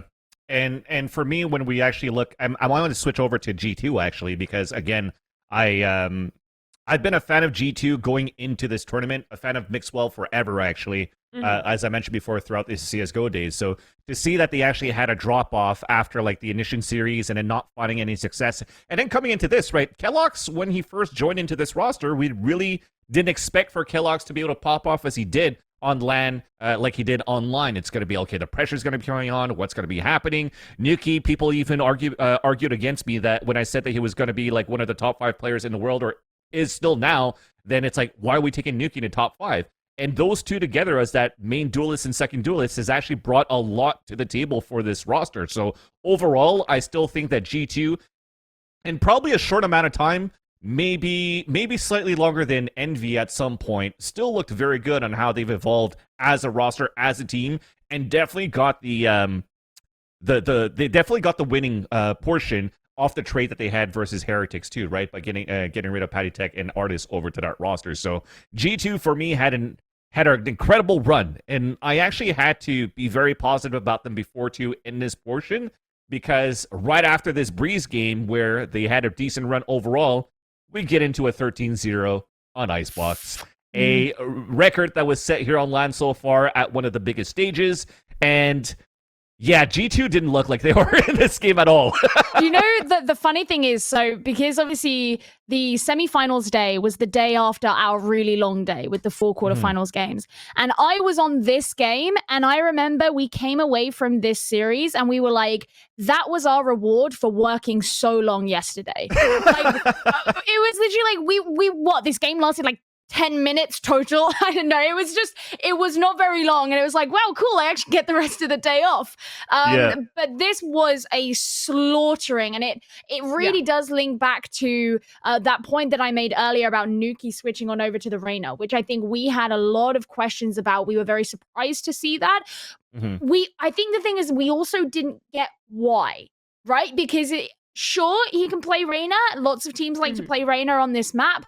But why did they need to when his Raze has been looking so good? Especially when you compare it to the game that they played against Sentinels, where he's like ziplining down into A and holding these angles from above, and they just completely overwhelm the opponent. And it was so well coordinated and really, really well executed. And now is the time to change that up? Why? Yeah. That's what really confused me.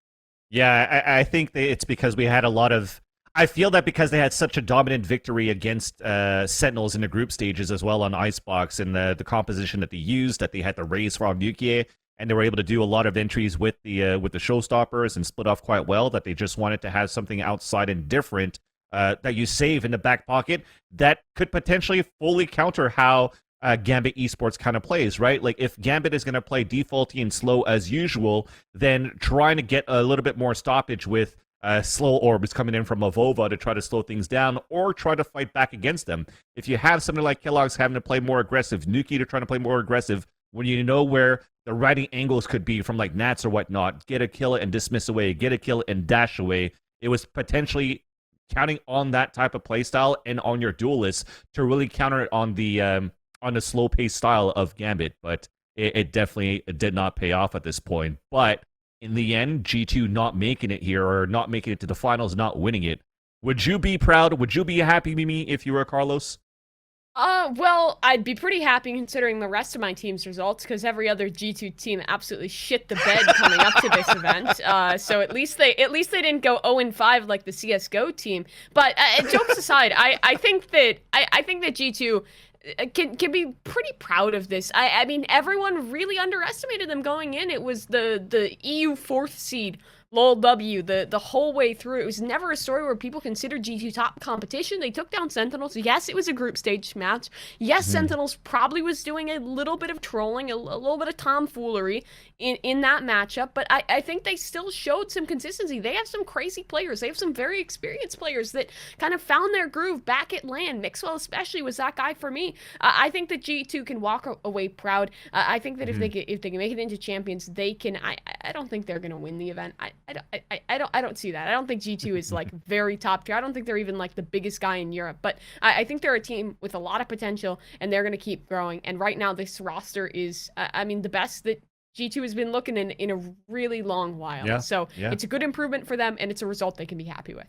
Listen, if I'm Carlos, I know that ultimately the money I spent on the fuck Sentinels plane, I got my return on investment in that because I fucked Sentinels. So I'm happy. How much do you think he paid for the fuck Sentinels plane? I just love that. That it's probably like a few grand. Quite a bit. Fuck Sentinels. I mean, it's their town too, right? Maybe they have some hookups with the government and stuff like that too to be able to get some good deals going on in Berlin. Oh yeah, because the government and have all those fuck Sentinels flags lying around. I mean, it's just like a warehouse somewhere in Berlin that it's like, oh yeah, we got our fuck G2, we got our fuck Sentinel sign. Which one you want? Oh, sorry, we just had the fuck Vivo Kate. I can make a new Sentinels one for you if you want. Hey, it won't cost much. It won't cost much. But that said, I mean, even for me, I'd be happy if I was looking at, as a fan right now, as to where G2 are currently headed right now in that direction. But I think in terms of G2's expectations, if I was in the team of G2, I still feel that I fell short because Mixwell, one of those guys that actually has been doing a very good job in terms of his branding, actually, on social media, has been tweeting a lot more, has been posting a lot of videos, a lot of vlogs, a lot of blogs. And within one of the vlogs, he was actually mentioning, like, Carlos actually built this team and he bought this team for us to be, and he's expecting for us to win right away. So the expectation of G2 qualifying from EMEA going into Berlin was they wanted to win this event. So losing 13-0 to Gambit is definitely like a punch in the gut.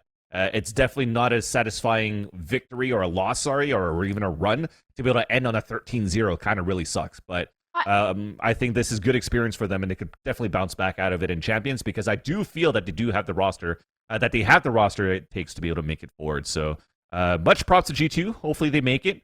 And until then, yeah.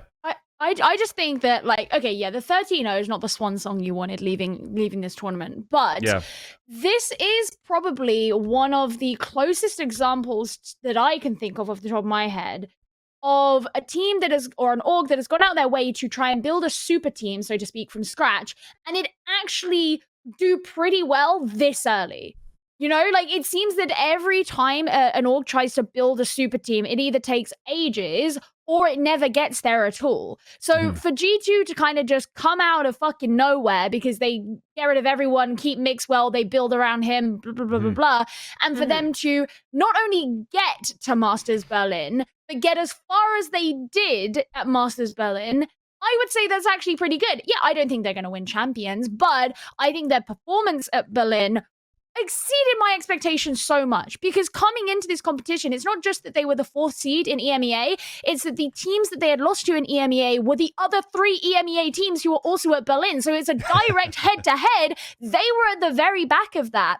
And I think that they did the best for game-to-game adaptation. I think that we saw just the absolute enabling of their best plays from being in the environment. Kellogg's, who, you know, everyone's like, yeah, it's his first LAN. Like, you would never know that. The guy thrived on the energy of being there. There's not even a fucking audience there, right? So I just think that G2 impressed so much at this event that, okay, the 13-0, not great. But to say it was a disappointment, I'm not on that train. Okay. I like that. I think we're talking about G2 having an impressive run, impressing Geo.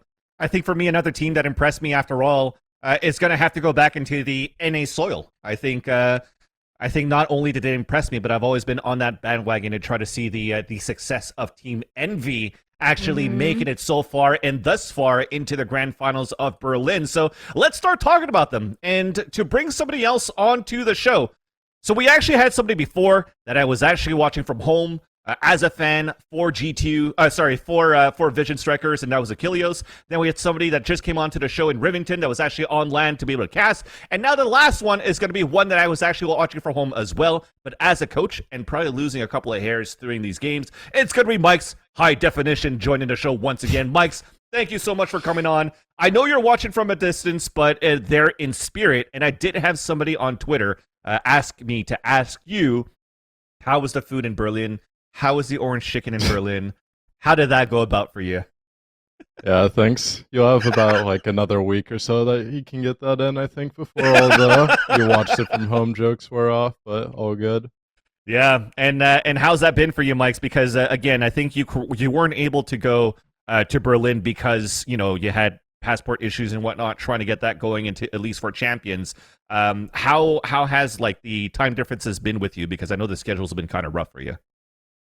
Yeah, so when they first got there, it was definitely more rough because waking up super early and the schedule depended on like what Riot wanted them to do for like media stuff was definitely kind of a hassle to plan around. So some days it's like wake up at 4 a.m. Some days it's like wake up at 7 a.m.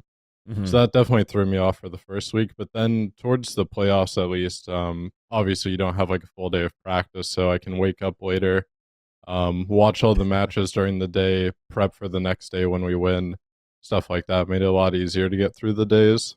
Yeah. What are your thoughts actually of how the because we talked about it before we started the show with us three, talking about the seedings and how the teams were picked. How did this come about for you guys? What was the conversation like between Envy, yourself and the players and the managers, seeing that you're pitted out against Sentinels to start things off? I didn't really get too upset that we played Sentinels, because when you're trying to win the whole thing, you can't really be like, oh, we need like this scenario where we have to play this team, then this team, then this team. That's not what you look for if you want to be the best team. We were kind of more annoyed that like all the NA teams were on the same side of the bracket more than anything, because it's like at that point, it narrows it down pretty quick instead of being able to have like, oh, if one NA team's on one side of the bracket, one's on the other, then everyone has a good chance to go to Champions. Which obviously would be nice to have like the main slot, obviously, for the other teams in NA, but not how it shaped out.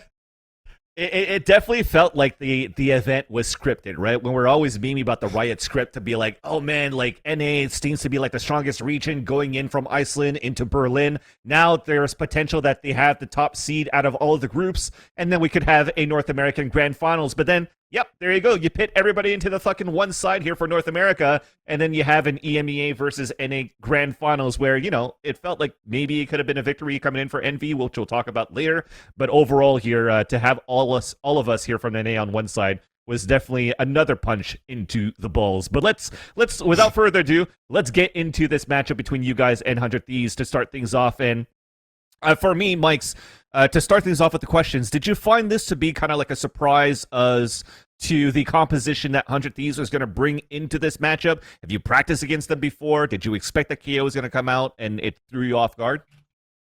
So, like the night before, that was the main thing I was weighing up is like, are they going to run the KO comp or do they run the Killjoy comp? Mm-hmm. And I figured they would just stick with the Killjoy comp because I knew on Haven that the last time we played them against the KO comp, they really struggled against us, which I think that map in general is just really hard to play without a Sentinel. Ascent was the only one that I thought was like a 50-50 they would go to the KO because I think it solves a lot of issues for them on that map. But then you have to weigh in like, okay, does Nitro or does he play like Astra, Omen, stuff like that as well? But I just figured they would stick with the most recent thing that they'd done.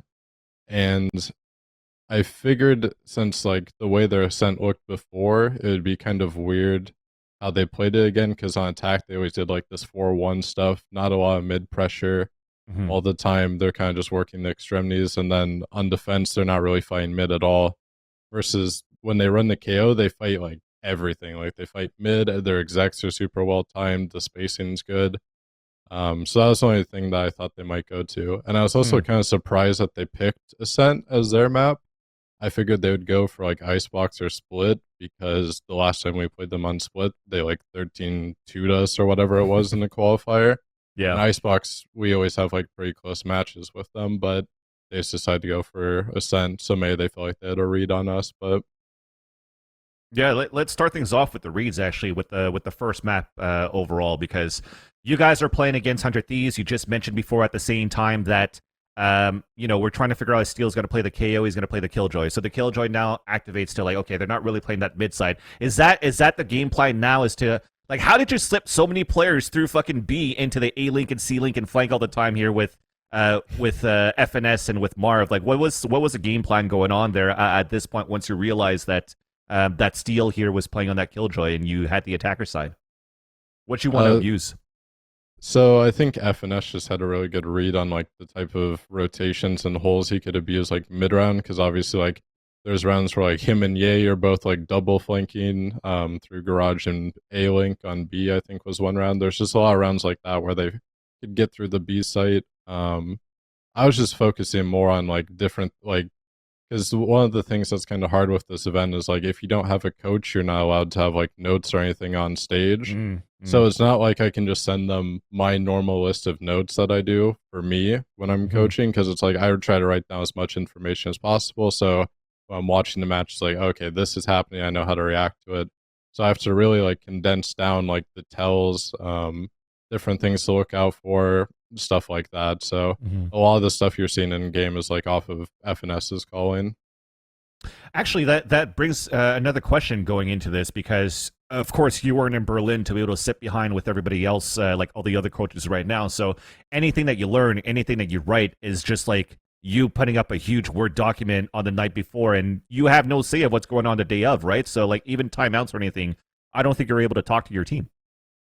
Yeah, that's like the hardest part, I think, is the no timeouts, because it's a lot easier when you're like sitting back in the coach slot. You can kind of see everything that's going on for the most part. Remove yourself from the situation a bit and just call that timeout when you feel it's needed, versus players kind of want to like just go into the next round. They feel like, okay, we know what they're doing. They don't really want to like always sit back and think it out like for 60 seconds or talk about it or give the chance for the other team to discuss, oh, this is what we're going to do when they counter strat us.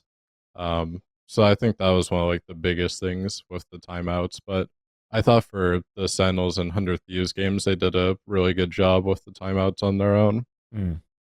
Yeah, I mean, it seemed like it was working out for them. I kind of want to move a little bit more to the team in general, because before this event, you had what, like less than a week of practice with Ye. Now you've had a lot of time to build with him before the event. Well, not a ton of time, but you've had more time to work with Ye to build into it. What's it been like getting him kind of fully integrated into the system and into the squad? I think it's fairly easy because Ye is pretty straightforward with like what he wants to do, how he wants to be set up, like early round, mid round, late round, and then we just talk as a team what we need to do to set him up, or maybe we have a better idea for him, like just to switch things around. So it's definitely been like pretty easy integrating him. It's just kind of like what everything else should look like afterwards. Because I think one of the biggest things was coming to EU and then seeing like how these other teams are approaching the meta versus playing like NA teams. I'm really curious because back in Reykjavik, the big story was the Sentinels didn't drop a map in their whole run. And by this point in the competition, so we're not yet reached the grand finals, you guys have been exactly the same. You haven't dropped a map. Like, what is that like from your perspective? Did it feel like, oh, now we're the Sentinels, or did it feel a lot more kind of demure, and was there a lot more humility around it where you just kind of didn't think of it from that perspective?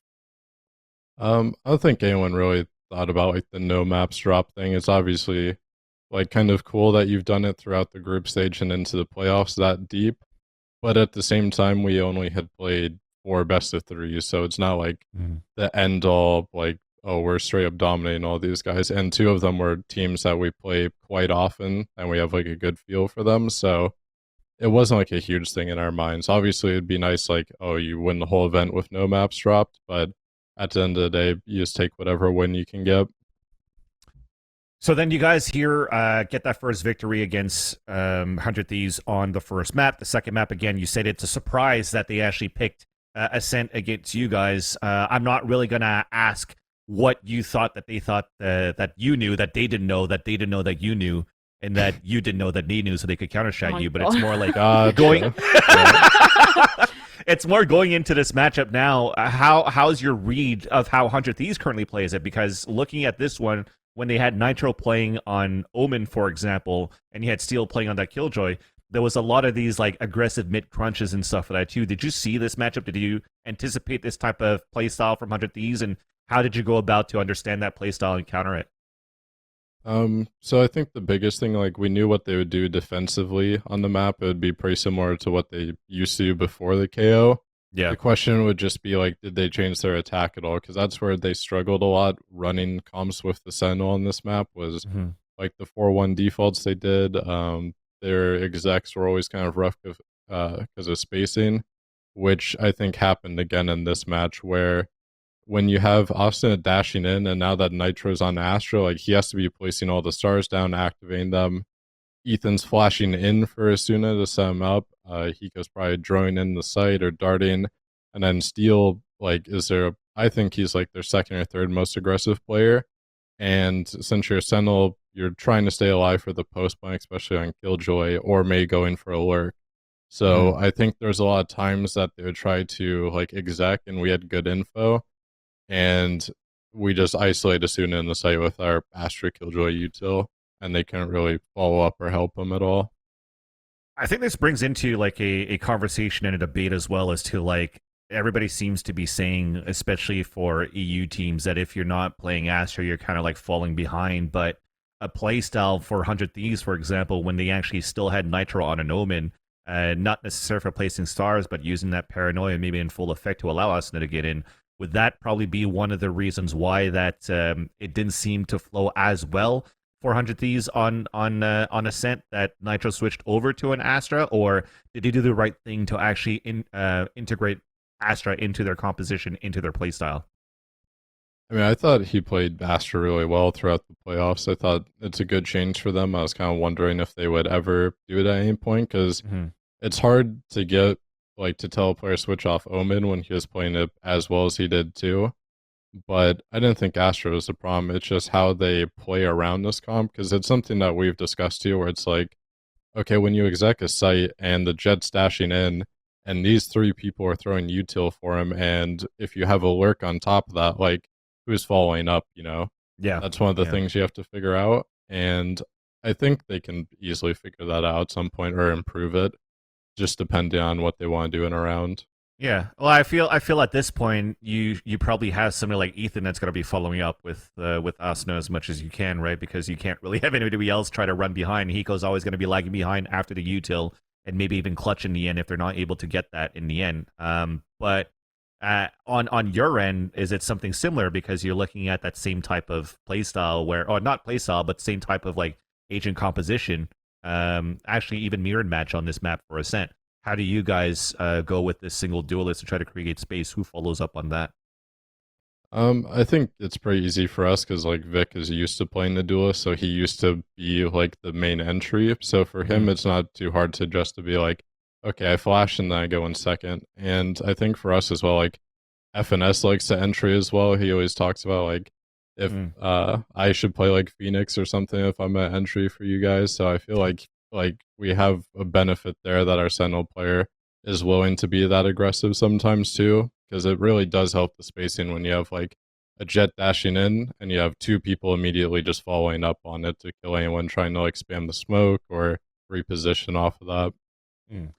I'm curious because one of the things that 100 Thieves have been able to do quite well throughout the course of the tournament, I suppose historically as well, is their comebacks within a series. Was that something that you guys were concerned about at all, or had any discussion about, or any, when you were making your approach as to how to face them, was it something that came into consideration?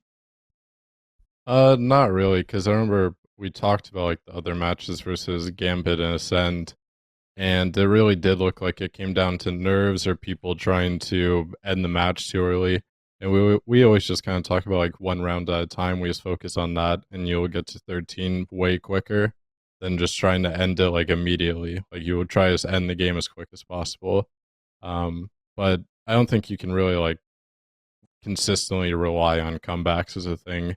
I don't think like 100 Thieves thinks that either. Like that's not part of their game plan is to come back. Like you don't want to be the team that goes down 3-9 every half and then rely on, okay, we need to win out, guys. Like we need to win 9 rounds in a row here, otherwise we're screwed. So it wasn't something that we put too much thought into. Yeah, I want to kind of pivot a little bit because you guys beat out 100 Thieves. Next up is against Gambit, and obviously this isn't the first non-NA team you fought in this tournament, but the first 2 playoff matches were against NA teams. What's the prep work like for you when you're prepping for a team like 100 Thieves, prepping for a team like Sen that you guys have played before consistently in NA, that I'm sure you scrim consistently in NA, versus someone who you really don't have that much experience playing against, and these teams from other regions? Is there a difference in the prep work behind the scenes there? Not really for prep work, because it's mostly just looking at like what are the things they like to do. Is there any tells for it? Is there any tendencies that we can discuss and like try and manipulate? After that, it's just talking with like FNS and what he wants to do in game or what he thinks like some of the best options are with the data that we've gotten from VODs or whatever. And we did scrim. Go ahead. Oh no, go ahead, finish it up. I was just gonna say we did scrim Gambit like 2 times, I think. So, and when I worked with G2 for like a month, we used to scrim them as well. So I kind of still had an idea for how they played and just watching like EMEA qualifiers. So we definitely knew like a bit about them. Do you think that your style changes significantly when you're playing a team like 100 Thieves versus changing it up and playing against Gambit, or do you tend to play the same style that you normally do? I think it's more so what you do like mid to late rounds rather than like you don't really change like your defaults or your strats that much. You might change like what you're calling in terms of like maybe teams have really poor setups early rounds, so maybe you'll call faster plays than normal to change up the pace on them. Maybe they like to play a slower round, so then you call faster plays. Maybe they shut down aggression really well, so then you play kind of slow, defaulted out. I think those are the types of things you look at. But you don't want to push yourself too far outside of your comfort zone. You kind of have to play your own game as well. Because I think that's the thing when teams go super hard into anti-stratting, they forget about their own game. And if you're so focused on what the opponents are doing, they know you're just trying to counter them, and they've been used to like, okay, this team has done this against us before, we know how to react, rather than trying to throw new things at them that they haven't seen before, which I think is the like most complex part of Valorant. So with that, you guys actually beat 100 Thieves and about to move to the grand finals, which is fucking great. Really happy for you guys. All good FNS. Crash, he's being clutch as he is. Big fan of Envy Mics. Thank you. But after following that win versus 100 Thieves, there was actually an interview, of course, where they brought Ye on. And this is actually interesting because at the same time, we always had the conversation from analysts to podcasts to all the different types of podcasts that we have, including like Press 4 and Valoranting and the Platchat boys, to figure out who's like the best jet in the world, what's going on, who's the best duelist, and we're still trying to go with that. So the question came out for Ye about his performance as a jet and how he feels versus the other jets around the world. So let's have a look at that and see what he has to say. I gotta say, your stats, I don't know if you've seen your stats, but you have some of the most consistent and best stats in the entire tournament. What's the secret to this form? Because you're so consistent right now. I would say I just worked on myself a lot. I tried to just work on one thing at a time, and it's just been paying dividends. So, is there any specific that you've been working on, especially for this tournament?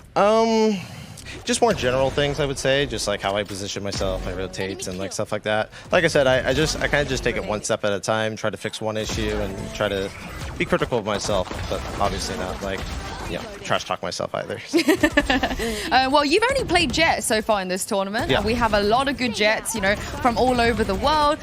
We've spoken to a lot of those players who believe that the Jet from their region is always the best. Yeah. Do you feel like you're the best Jet player right now in the tournament? And if so, why? I would say so. I would say just because I think consistency-wise, I've always been probably pretty up there. So, yeah. Obviously, I want to continue to prove that. So, I hope I can. What I really like about this is that I kind of know Ye from like the Counter-Strike days, right? He's been playing for years and years with like Envy, even in Envy in Counter-Strike and Complexity at the same time. And I always known him to be like this trash talker on LAN too, very similar to like this Steel style. So for him to get this interview with Yinsu and seems very humbling at the same time, it's nice to see how much he evolves as well outside of the stage, outside of the game, and how he's actually putting a lot of effort in himself to actually try to improve. And to touch base upon that, the improvement or the way that he wants to work in terms of like his jet character, how he wants to position himself. Is this a lot on Ye, or is there something that that you play a part in as well, Mikes, in terms of like performances, positioning, and how Ye should actually be and a key component to the Envy team? I think he puts a lot of effort into himself on how he wants us to set him up early rounds. Like in matches or practice, he's always saying like, "Oh, I want to do this or try this or something like this." Yeah. Sometimes it's just like adjusting slightly, like positioning wise, maybe, or maybe we think he should start here at the start of the round, and maybe we want him here late round for X reason. Little stuff like that is where we kind of work it in, but he's pretty self-sufficient in that manner. Awesome. Let's move on to the grand finals. I mean, the cream of the crop, we thought it was going to be like a 3-1. Either it was going to be for Envy or it was going to be for Gambit. Spoilers, if you haven't watched it yet, it's a 3-0. But maybe not spoilers yet, because we're going to go map by map to figure out who actually are the champions. But to start things off here for Gambit versus Envy in map number 1, Mikes. Overtime loss, unfortunate here. I feel like the moral of the story overall throughout the series has been on these eco rounds or anti-ecos that you have against Gambit. Outside of that, let's start off with these anti-ecos. Where did it go wrong for you guys? I think just generally we played a little bit loose. I think they had kind of the same issue as well versus our ecos, because we won quite a few of them as well across the map. So I think it was just one of those things where we were kind of having an off day to begin with, and just like the protocols weren't as tight as they needed to be on some of those rounds. But it's not something that I think would be consistent in the future. And they're definitely like a very like skilled lineup, so they also have the potential like us to win a shit ton of eco rounds, even if you play it like very well. I'm really curious because obviously with the size of the map pool currently, In this best of 5, only one of the teams got to ban a map, and it was you guys. You decided to ban Breeze. And there was really big speculation that whoever it was who was going to get the map ban was going to have a huge advantage because naturally you're taking out whatever map you want. However, clearly that didn't actually work to be a huge advantage because of the scoreline. Why do you think that was? So one side is like, okay, they don't play this map that much, so you should be able to beat them on it. The other aspect is, like, the last 2 times they played, it was like Acend and SMB, I think. They both won both those maps just with these kind of like weird comps. And it's a lot of stuff like there's walking down mid as Reyna. They play kind of like, I thought it was like FaZe, how they play Haven a lot. And I think part of it is, one, you don't have the film on them to really know how they play, and then 2, they're doing like a lot of individual stuff. It's not exactly like team coherent. So when you're looking at the rounds and, you know, Nats is doing one thing and Redgar is doing another and Chronicle's kind of doing his own thing, it's not synergistic. But when they're just kind of in this carefree mode where it's like, okay, we're already like, we know we don't play this map, so no pressure on us to win it. That's a pretty dangerous like mentality to go against if they can get into that kind of mode and just play whatever at that point. I actually wanted to tally up on this question about banning Breeze that Gio just asked you here, Mike, because at the same time, for what I've been hearing, if I'm not mistaken, was it a coin toss to figure out who was going to be the team that was going to be able to ban, or how did that work exactly in a ban phase pick system here at this point for the grand finals? Yeah, so after quarters, since there's no more like seeding really, they just went coin toss, which I'm not quite sure, because it was like this at First Strike too, I remember. And I don't know why they don't do like round difference or just something like a little bit more logical maybe rather than coin flips, but I guess some things don't really change. Hopefully now that the Fracture is out, right? So we might be able to have a 7-map pool and finally go into like a regular ban system. And I know that you mentioned this so far here, Mike's, going into the teams further on in the LCQ. I mean, you don't have to worry about it for now, but Fracture might, you know, where the question is still out there, is it going to be part of the LCQ or not, which is going to suck for a couple of these teams that just came back from Berlin. Yeah, like if Fracture's in the map pool, I think they need to remedy that, because that's pretty disheartening for all the teams that just play in Berlin. And you're already at a disadvantage because all these teams in LCQ are just watching all of your games right now. They have updated footage on you, what you've been doing recently, and then you have 2 weeks to, one, recover because you just went across the world depending on what region. Yeah. And 2, you have to try to prep for all these teams that haven't been playing in anything really. So adding Fracture on top of that, I think would be a bad move by Riot, which if Fracture's in the pool, thank God we qualified for champions, because that would be hell to deal with. Sorry, I'm back.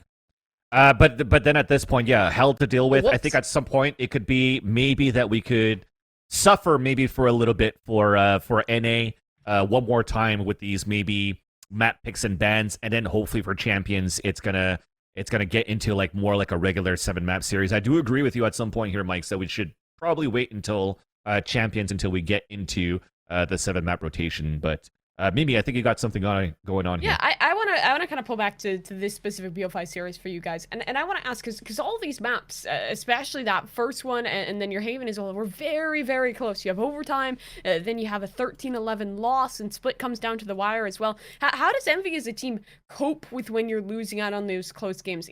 Do you guys have a squad that's really good with just recovering mental, coming back stronger, or do you ever see issues in longer series like this?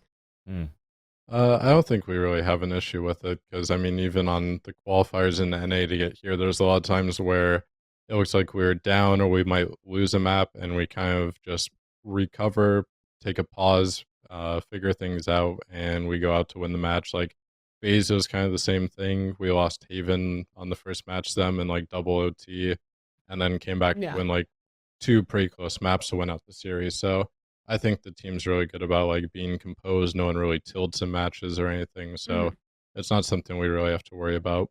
And do you think that was different at all with the players in game actually having to choose when they called attacks versus you being able to kind of have that oversight and take the attacks and have your insight? Do you think that made a difference?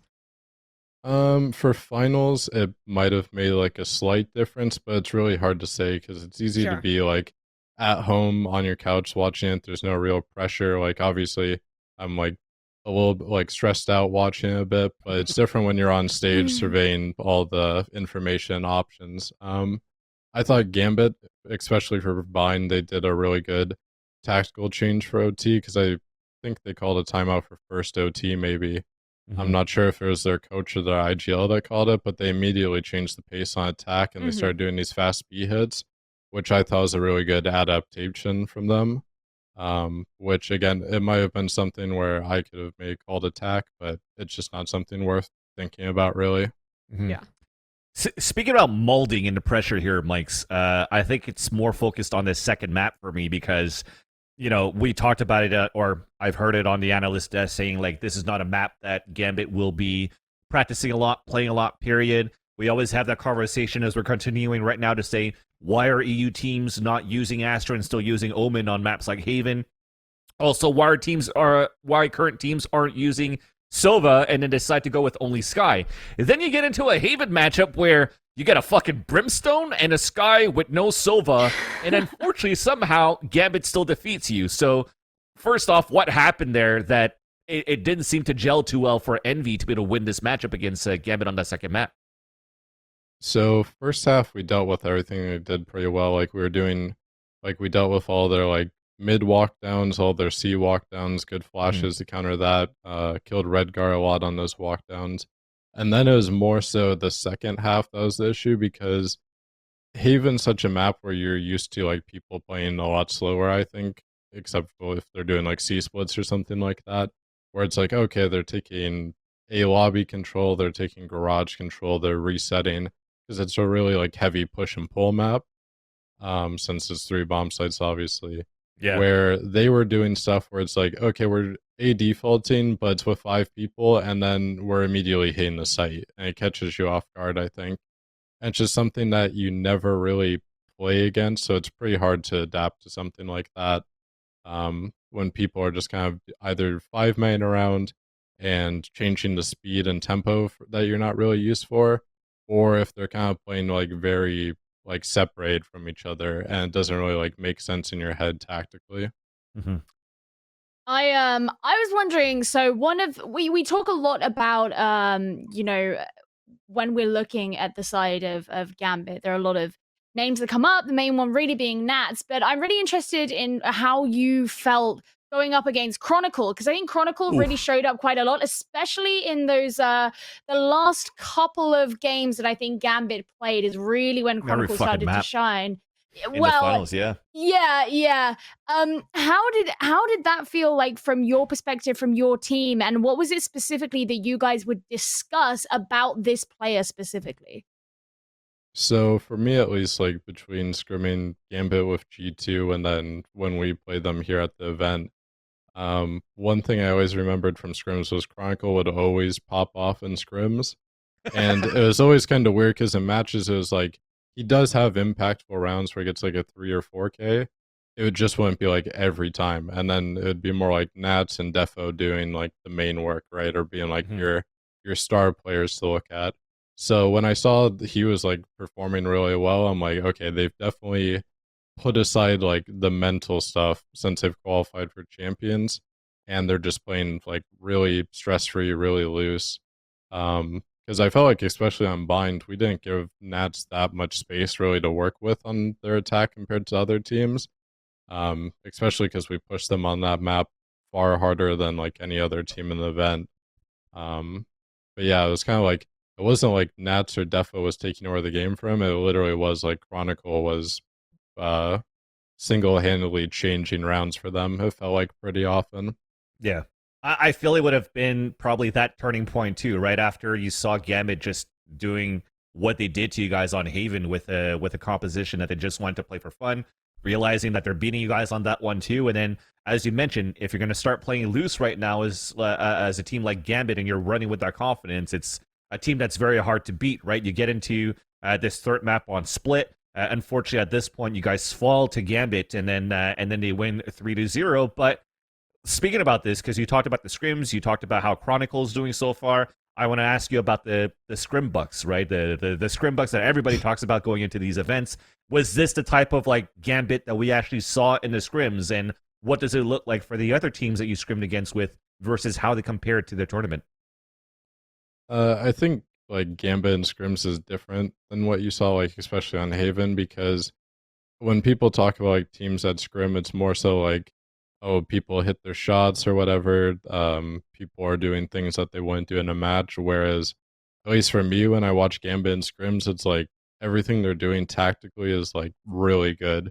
All the adjustments they make are good. Everything they do in like early to mid to late round is all good. It's not like people just swinging out and headshoting people. So that's more what I kind of expect from Gambit when people talk about like scrimbit or whatever. Not just like, oh, they're running around and killing people. Kind of like that's what I felt like Haven was like. Yeah, I mean, I want to kind of pull back to your team in general, because obviously for a lot of people, this was a big surprise. You guys have been on the come up in a big way. You just found this awesome placement. What changes are going to be made? Are you going to shift anything around? Like, what's the prep looking like going into Champions for Envy? So obviously we'll have to look at like map pool wise what Fracture looks like if it's a map that we enjoy, and then what we're gonna do with the rest of the maps. I feel like our split has looked way better now recently. Going back to those changes. I think the other maps are fine. It'll just be kind of like, especially with this update, say what the rest of the meta changes look like, because I feel like we should probably see like a decent meta swing at least in October, May after Last Chance qualifier. So I think that'll be the main influencer. So for now, it'll be kind of like take a bit of a break, watch Last Chance qualifier, see what the other teams have been cooking up across the regions, and then kind of like evaluate like, okay, do we want to change up agents at all? What do we think about map pool? Where do we rank our map pool? Just stuff like that. Does it feel that at this point here, when you're looking at Envy's performances throughout the Berlin Champions here, or sorry, Berlin Masters, Mikes, are you satisfied with the results here from Envy, or did you feel some point in this grand finals that Envy had it all? Obviously, like, we're happy that we got the champion slot. It would suck to just go play Last Chance qualifier and kind of like fight for your life with not a long break, which I definitely feel for the 100 Thieves guys that they have to have such a fast turnaround on that. Obviously, you want to win the whole thing always, but we're just going to do our best to take this champion slot and try to win it all at Champions. Awesome. So with that, we actually did have the expectations of Mike's and Envy so far going into Masters in Berlin. But now, after that series, a 3-0 for Gambit, and they're crowned our champions of Berlin. And we actually have an interview or a sought also with Redgar, I think, that had a conversation here with Dash into what their expectation was going into the grand finals versus Envy. So let's have a look at that. When you look across the stage at the opponents that you faced today in Envy, was that what you expected? How did this compare? Of course not. We thought that we probably will lose Heaven because it's not our map. And in my head, it was around 3-1 or 3-2. It will be like close series, not for us or for them. It's like at all. 3-1 from them or from us. That's the point. So guaranteed at least for one map that was supposed to go to Envy at this point here, Mike's again. I just want to put one more stab into that wound there to mention that unfortunately you guys didn't make it through. But at the same, or at least on that map on Haven, going in here for you, Mimi, and also for you, Gio, did you feel anything where we had hopes for Envy on a comeback in this series?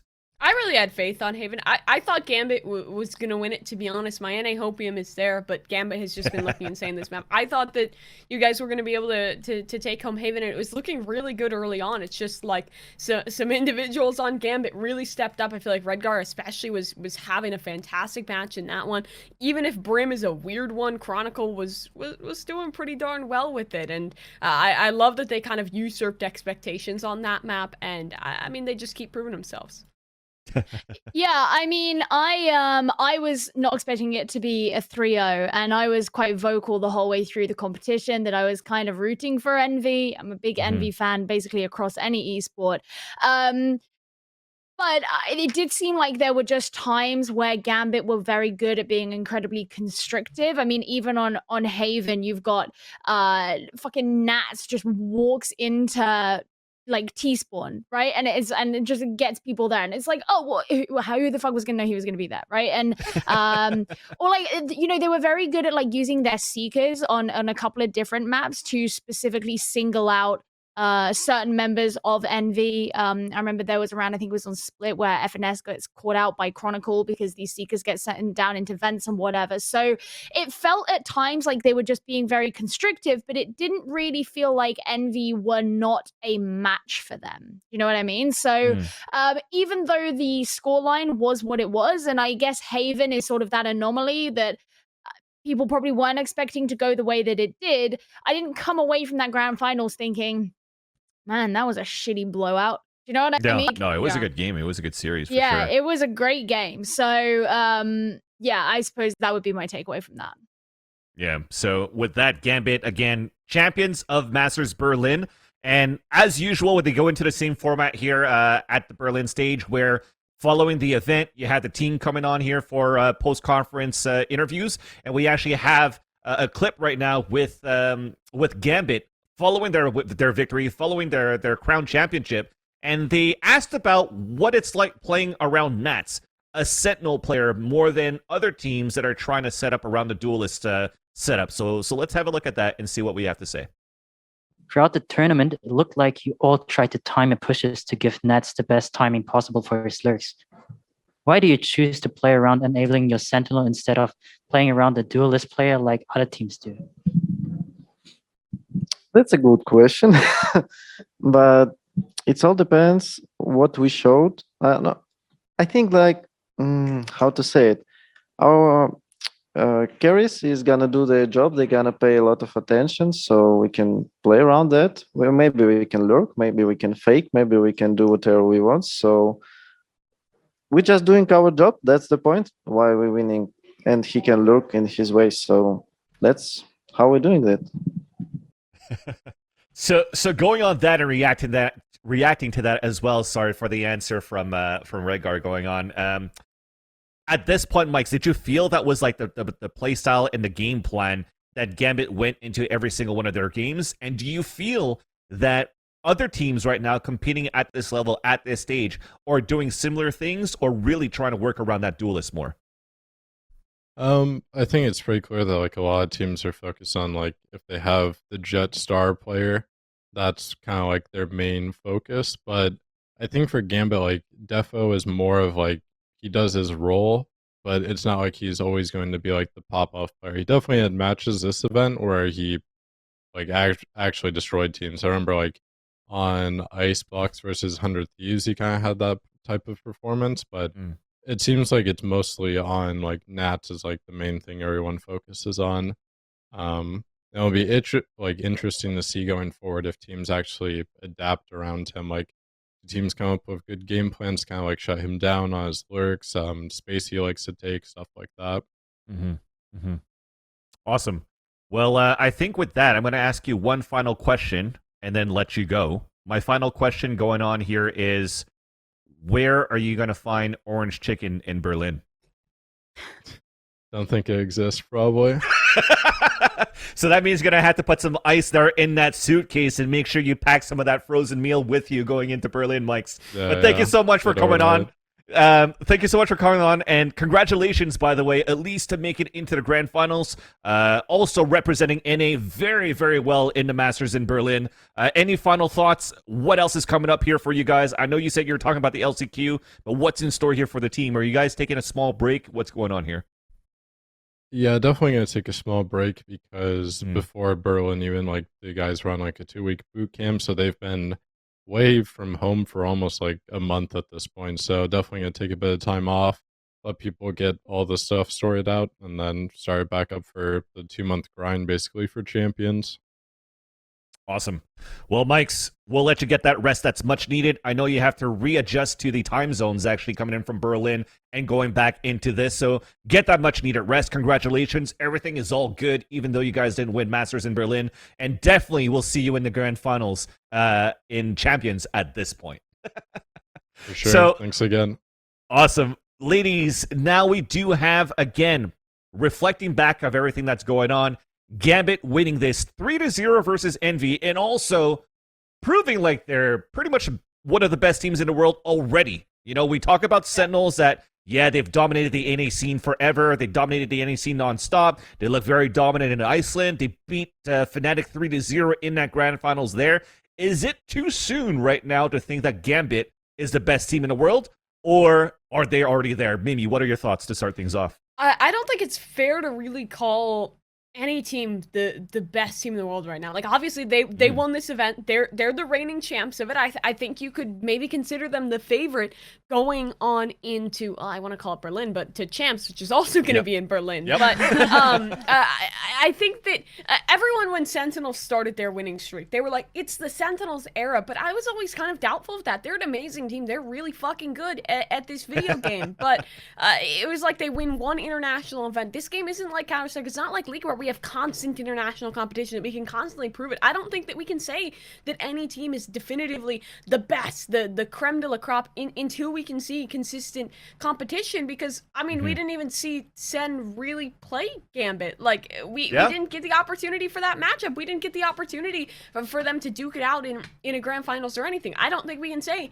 Envy's the second best team in the world because of the inconsistency. One match doesn't prove anything, and I'm not trying to discount what Gambit did, because they did something that was really amazing. They made CIS proud. They made their region proud, and they played some amazing Valorant, and it proved themselves to be a top-tier competitor. But I'm just kind of, I'm holding with bated breath till we can see champions, till I can see Sen v Gambit and try and get a bit of a clearer answer. I just think that the main thing about Gambit right now is not necessarily about whether or not they're the best team in the world. They certainly have some of the best players in the world, but I think because their playstyle is so far removed than any other team that we're seeing right now, it's very hard to assess what that means for their skill level compared to other teams. And I think what we will see is a lot of people studying the way they play and a shift in certain characteristic and preferred play styles of a number of teams that takes inspiration from that. So, well, yeah, obviously they've performed the best in the world so far, and they are an absolutely fucking phenomenal team. I suspect that there will be some evolution in the way that the Valorant is played that has directly come off the back of this competition, and then we will maybe have a bit more of an even idea as to how they come up head-to-head with other teams. Yeah, awesome. For me, actually, and I'm going to actually ask Danny to already bring up the bracket so we could summarize everything at the same time, too, and see how Gambit made it into the grand finals. You see them that they beat NV 3-0, and just to piggyback on what you were saying here at the same time, Mimi, it's actually quite nice, and I do agree with you that we haven't seen a Gambit versus Sentinels in this event, just because Sentinels weren't at their best shape, in my opinion, going into this event, because they were maybe a little bit complacent going into the tournament as well. It didn't mean much to them, right? A trophy is a trophy, which of course would have been nice for them to have, but for them not to win is not a big deal. So to set their sights and their focus on champions to be the best version of Sentinels as possible moving into that stage in Berlin in December, if we get to see the Sentinels and Gambit right there, I think we could finally have that conversation right after and revisit this one and see, is it going to be the NA supremacy, or now do we have a new challenger, a new number one team? And it's nice that it's actually Gambit, because I've tweeted before, it kind of feels like Captain America versus Barnes. So it's pretty cool to see that type of storyline. So yeah, I think that's it to summarize here what's going on here for Masters Berlin. It's time to have a little bit of fun before we close out the show. So we're going to start a poll going on very soon. I think it's being set up right now in the Twitch chat at twitch.tv/DNPeak. And we got a couple of clips to roll, some funny ones that happened throughout the week in the past. And we want to have a little bit of reaction going on with these 3 clips. And at the same time, we want to vote. We want you guys to vote here in the chat which one you think is probably the best or the funniest and funniest clip going on to the 3. So the first one, it's a classic. It's the Ben Kai walkout. Yeah. Just waking up at this point, not realizing where the fuck he is. This was so good. I wasn't on this game. I'm pretty sure I was up in the green room, and as soon as we saw on our big screen that we have him coming out like that, we just erupted in laughter. It's just too good. Watching the player walkouts of all of the teams is one of the most fun. I never got bored of it for this event, but he definitely took the cake with this one. Yeah, I just love seeing them have fun with it. And that's what we've missed so much with Valorant. It took so much for us to get on LAN that I feel like we haven't really seen unless you follow like their individual streams or their individual Twitters. You don't get to kind of see these players as a personality. And outside of the competition, that's one thing Berlin allowed. And I don't know, just funny. It's lovely. Yeah. Especially you notice in the back, he has like his two teammates walking with him at the same time too. But the icing on the cake was the brushing the teeth. He's like, where the hell are you spitting the toothpaste after? The idea that he could have swallowed it makes me feel a bit sick. Like it kind of makes me want to puke in my mouth. You know what? So again, as we look at the second clip right now, it's actually Nat's reaction after clutching a 3 versus 1. And I'm going to let the clip play and you'll see the video at the same time. And I'm going to run into a tangent at the same time because that's what I'm known for. So I'm actually subscribed to like this 3-month subscription with toothpaste from a company called Quip. Sorry. So it's like a subscription model with toothpaste and electric toothbrushes. And they actually have in the tips and tricks that you could actually put 1 pea size toothpaste onto your toothbrush to clean all of your teeth, but you also could just swallow your toothpaste so that you actually keep it activated. You don't rinse your toothpaste disgusting. so that it stays activated and continues cleaning your teeth and gums. No. So that's is it disgusting? It's toothpaste, like you're putting it in your refreshing. mouth. Like, Yeah, it's refreshing. It's just like mouthwash. It's like a solid version of doing mouthwash. Exactly. Wait, No, oh yeah, it's you're fine. right. What kind of mouthwash are you swallowing? Okay, I just didn't even want to. At least we got some reaction out of the chat to talk about our toothpaste instead of Nat's reaction on the clutch on a 3 versus 1 against G2 on Icebox. And last but not least, let's check out the last clip. It's our very own friends at Plat Chat with the "Oh no, my spaghetti." And then Austin pushed up. I kind of like this. Oh, I like this. Oh, no way! Drake!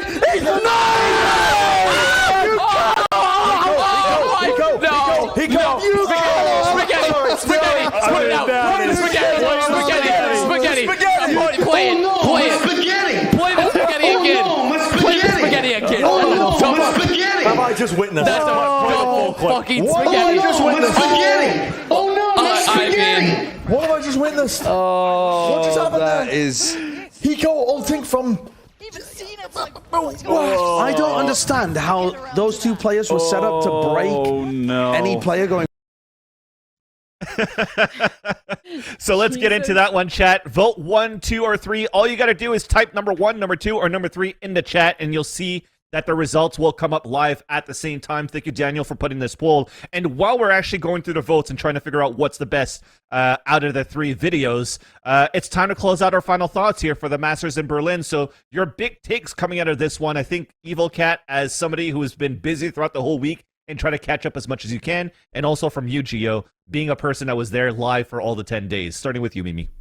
I'm just gonna say I didn't get to watch most of it live because I was betraying my people and I was casting most of it. So most of this has been me catching up, but terrible. It's just I think outside. I know, I'm awful. You're the real traitor for betraying Rainbow Six and over. Okay, all jokes aside, I watch it back to watch. It's just LAN is electric. The amount of production that Riot puts into these events is just amazing. Like it's just like that kind of energy you can feel from it is just fucking awesome to watch.